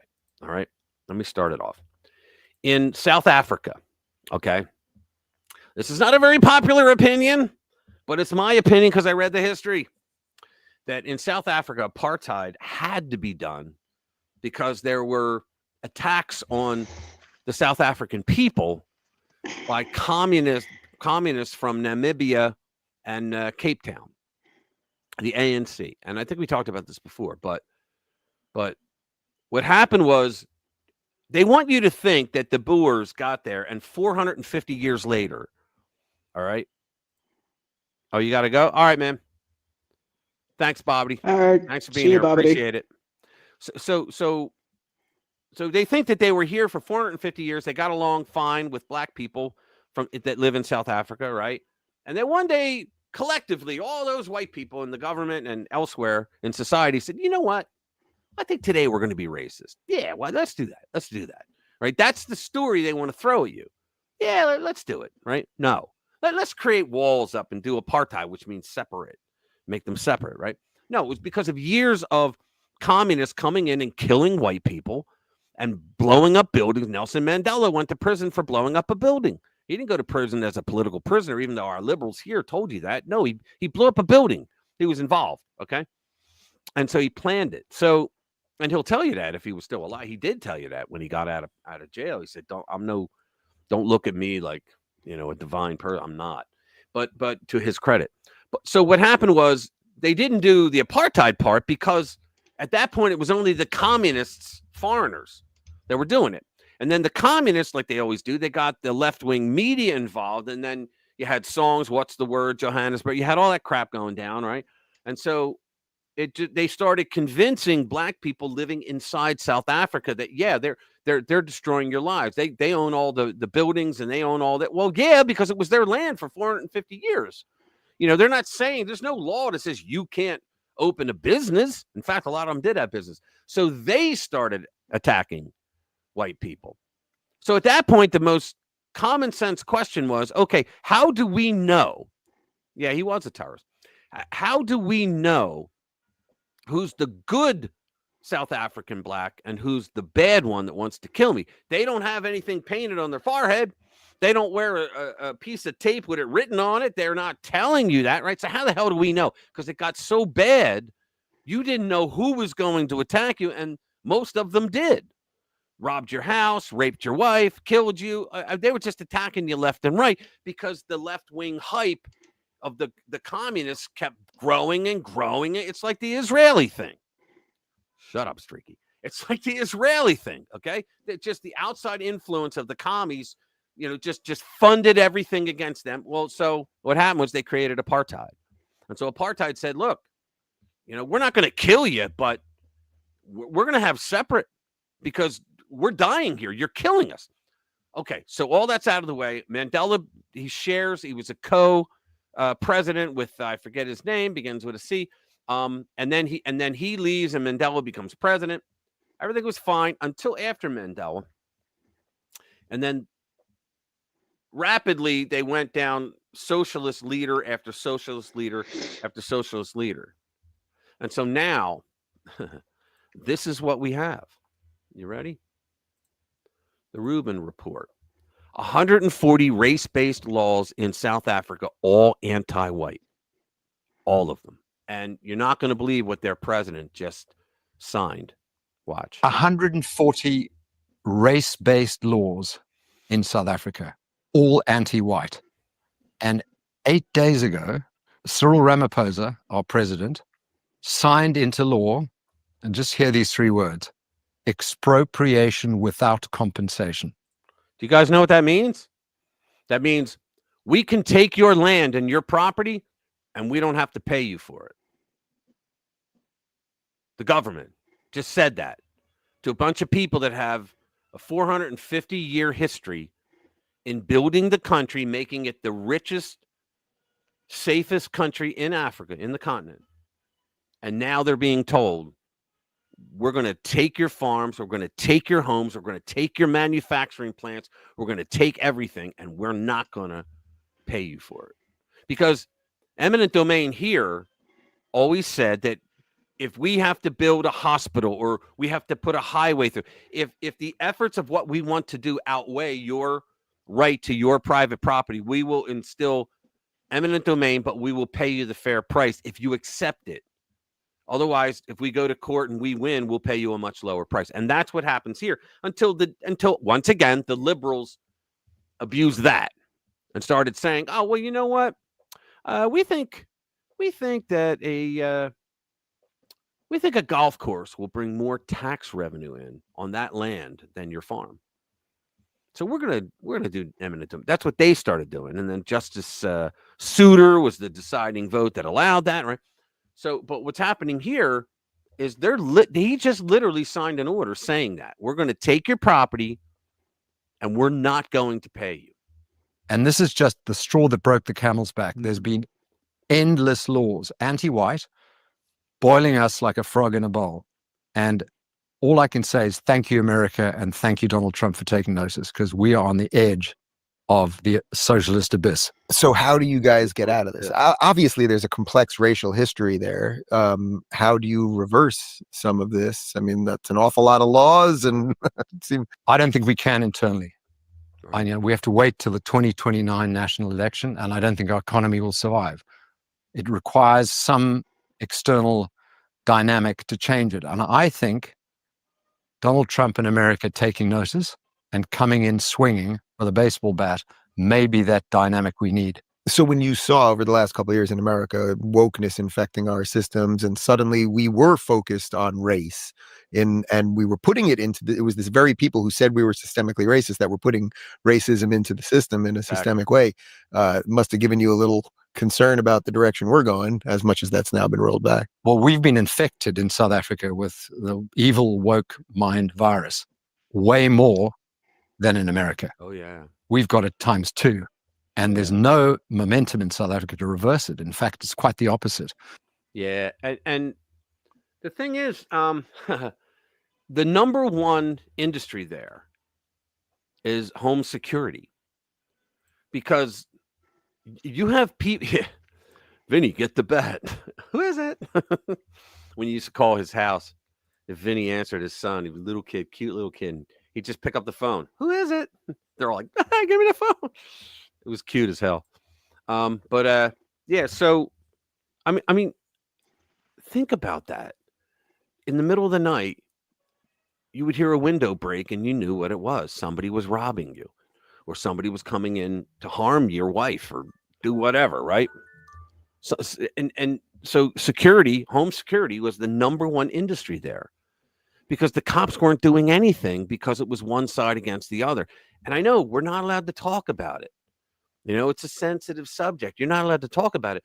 But South Africa has turned into one of the most dangerous places on the planet. And So all I hear. because, and I'm not, look, YouTube, I'm not talking about race here. I'm talking about ideology. Ideology did it. It's the communists that have destroyed the country, just like they almost destroyed America. They were close. Yeah. Yeah, exactly. Exactly, Chris. Gee, Rich, we've hit the magic number. Oh, we're here at 9:00. There you go. Well, We hit the magic number, you know, the midnight strikes and the chauffeur turns into a mouse or whatever it was. remember, guys, daylight savings is on Sunday. So Saturday night, before you go to bed, turn them, what is it? Spring ahead, fall back. So take them back. Yeah, extra hour of sleep. Extra hour to sleep before church. Yeah, advance your clocks. I think you said turn them back. No, you advance the clock. All right, hold on. City Journal, 6 weeks. Yeah, there's another thing where Trump is right to deport Hamas supporters. Duh. Yeah, that kind of sounds boring. Yeah, Julie Kelly. Oh, hold on. Has always been on my impeachment list. Yeah, Beryl Howell. Piece of crap judge. Julie Kelly's, she's good. Robert Mueller, that's a long one. We don't want to do that. The rest of them kind of sound a little boring, honestly. Well, I guess that depends on your definition of boring, doesn't it? Well, there you go. Rand Paul takes poke at peer review panels. Yeah. Unless you want to, you know, if you want to do one more story, we got the, I mean, I don't know. Trump says he wants to release the report on his 2 attempted assassinations.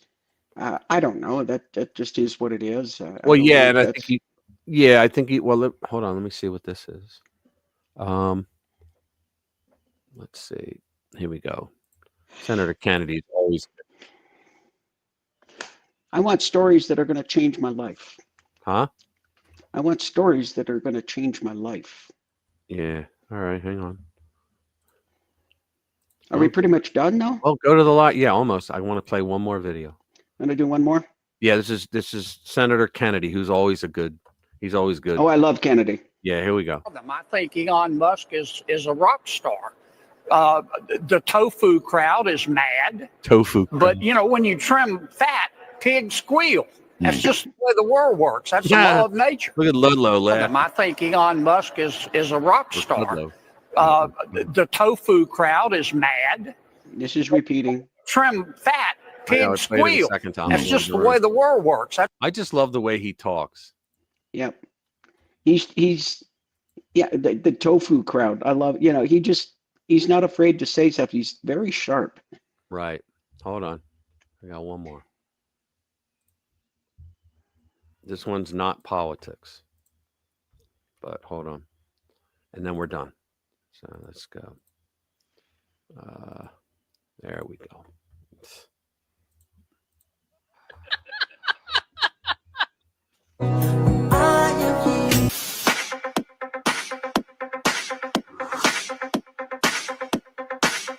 That's a nasty.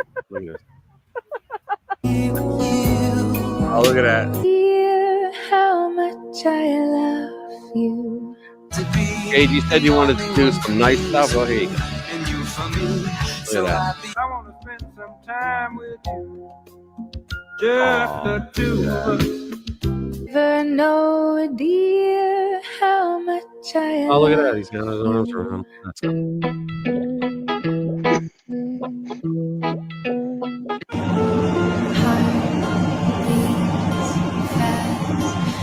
you say Merry Christmas? Oh, look at that.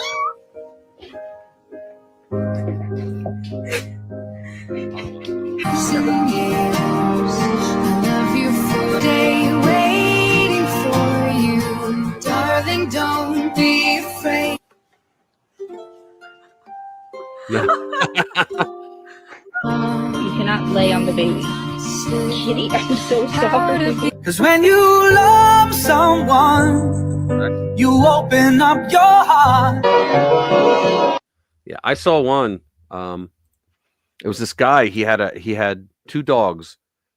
I think one may have been the other one's puppy, but they were right next to each other. So the one was an adult, the other one's a puppy, and he's holding this shoe, right? And he's saying, like, they're both sitting there like this, right? And he's saying to him, "Who did this? Did you do this?" Like that, right? And the guy was doing it like as a joke, right? And so he starts pointing it towards the baby, the puppy, right? And the other dog's like looking at him. And when he got the shoe a little close, he never was going to hit the dogs, okay? When he got the shoe a little close, the bigger dog put his paw up and blocked, right? And then pulled his paw back because the guy pulled back. Then he went up and the dog blocked again, and he's just looking at him. But you could see on the big dog's face, like, you know, I know you're in charge, but you're not going to hit this little one. And then all of a sudden, he put his paw around the little one and pulled him over. The guy's laughing the whole time. So animals are really cool. Stuff like that. Guys, if you haven't hit the like button yet, please do me that favor before you leave. How many we got now? Let's see. What do we got? I saw see 19 the 23. last. Oh, nice. All right, good. I see 23. I think it was up to 30 at one point. Oh, really? What, for the likes? They went down? Oh, no. The watching. We're at 20. I see 22 likes. I see 22 likes. Yeah, okay. Oh, you're a cat person, Lou? Yeah, I like cats, but I'm allergic to them. There's very few that wouldn't cause me problems. Yeah, and otherwise, I like almost die. I'm a dog guy. I would have a cat if hypoallergenic, or there were some that weren't hypoallergenic. And they were able to run all over me and no problem. Those were cool. You know, I like those cats, you know? Yeah, there's a couple of breeds that are hypoallergenic. Yeah, because mostly if I go into someone's house and they have a cat, normally within 5 minutes, I'm like, I gotta leave because my skin crawls. I'm like, I start itching all over, I'm sneezing, you know, just the devolution of man right in front of you. There you go. You know, but it's nice when I see a cat that I'm not allergic to because, you know, cats are cool. Except the bitchy ones. They act like bitchy women. They sit across the room and they go, yeah, kitty, kitty. They just look at you. Go to hell. You know, they don't come over. Whereas a dog, he'll always come over. Plus, cats, they hold a grudge. They'll get you later on when you're not expecting it. A dog does not have the capacity to do that. Well, a dog is just, you know, a dog is just like, oh, I love you. I love you. I love you. Yeah. Cats are like. Well, cats are a little smarter too. You know, here's the thing. It's been said that dogs were put upon this earth to teach men loyalty. Right. Cats were put upon this earth to teach men humility. Right. Well, I heard a better one. When COVID happened, we were all locked down. We were all not working. We're all at home. This guy wrote on Twitter, he said, you know, your dog thinks you're at home all the time now so that you could be with him.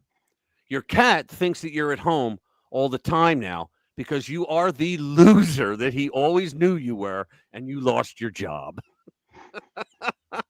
That says it. On that note. Thanks, Linda. Thanks, Pam. Thank you, everybody, for being here. Appreciate it very much. Next week, tell a friend. Yeah, tell friends, man. Seriously, tell your friends. Go, yeah, we have a blast in the chat. Yeah, we're not kidding when we say that. Yeah, we're not kidding when we say that. Let's double. Get a friend. Let's double Get a our friend. count. We hit 30 today. Did you say? I think I saw 30 at one point. Let's try to go for 60 next week. Let's Yeah, see. come on, train guys. a dog to attack a wall. Ask a cat to attack a wall. They say, "Fuck you." You know, it's funny too. Cats learn differently. When I had a cat one time, it was just out of the kitten phase, right? So it knew that every day, like I would have an electric, I would open the can of cat food through an electric can, and you had the sound, and the cat knew that I was doing that. I was making its food, right? His food. And he would come in and he would just, he's just crying. I'm like, get out of here, right? Until I'm done. So he'd come over and he'd get his claws and climb up my pant leg. And I have to smack him off because it hurt like hell, right? I mean, get off of here, you know, not hard, but I smacked him off, right? And I love that cat too. But he learned after a while, I noticed he did this every single night. Every night it was the same thing. He heard the thing. He came in crying until I yelled at him. Right. And then he would come back in and climb up my leg and I'd have to shoo him off me. But I talked to a vet about it. I go, what the hell was that? And she laughed and she goes, cats learn differently from dogs. She said, your cat learned that in order for him to be fed, he had to hear that noise. Then he had to come in and cry for it. And then he had to climb up your pants to get to the countertop to get the food. Otherwise, he felt he was not going to eat. Yeah. And that's how they learn. Whereas dogs just go, you going to give it to me now? Or like, what's up? Yeah, I think I keep barking at the MFer that keeps ringing the bell. You know, I do it every time. I think I earn this shit, you know? I think overall, and I mean, obviously there's a wide variety amongst specimens and amongst different dog species, but I think dogs and cats more or less are the same intelligence, but they do learn differently. Yeah, they learn differently. Yeah. All right, guys. We're gonna call it a night. Thank you guys so much for being here. Appreciate it. Love you all. Do me a favor, watch my videos this week. I didn't put many videos out because I was sick a couple days during the week. So sorry. At night I was like, screw it. I'm gonna get some hours. I'm gonna cop some Z's. So I did that instead. Sorry. But this week I'll probably do all 5 days. So do me a favor, watch those videos. I put the link in, but it's on the channel anyway. The link to our I don't have the link still, do I? I don't think so. The link to our Discord channel. Just go there.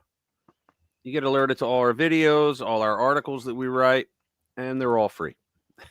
If you don't like it, the next one's free. That's what we always say. All right, guys. You're antisocial. Okay. All right, everybody. Have a good one. Have a good night. We're out. Thank you.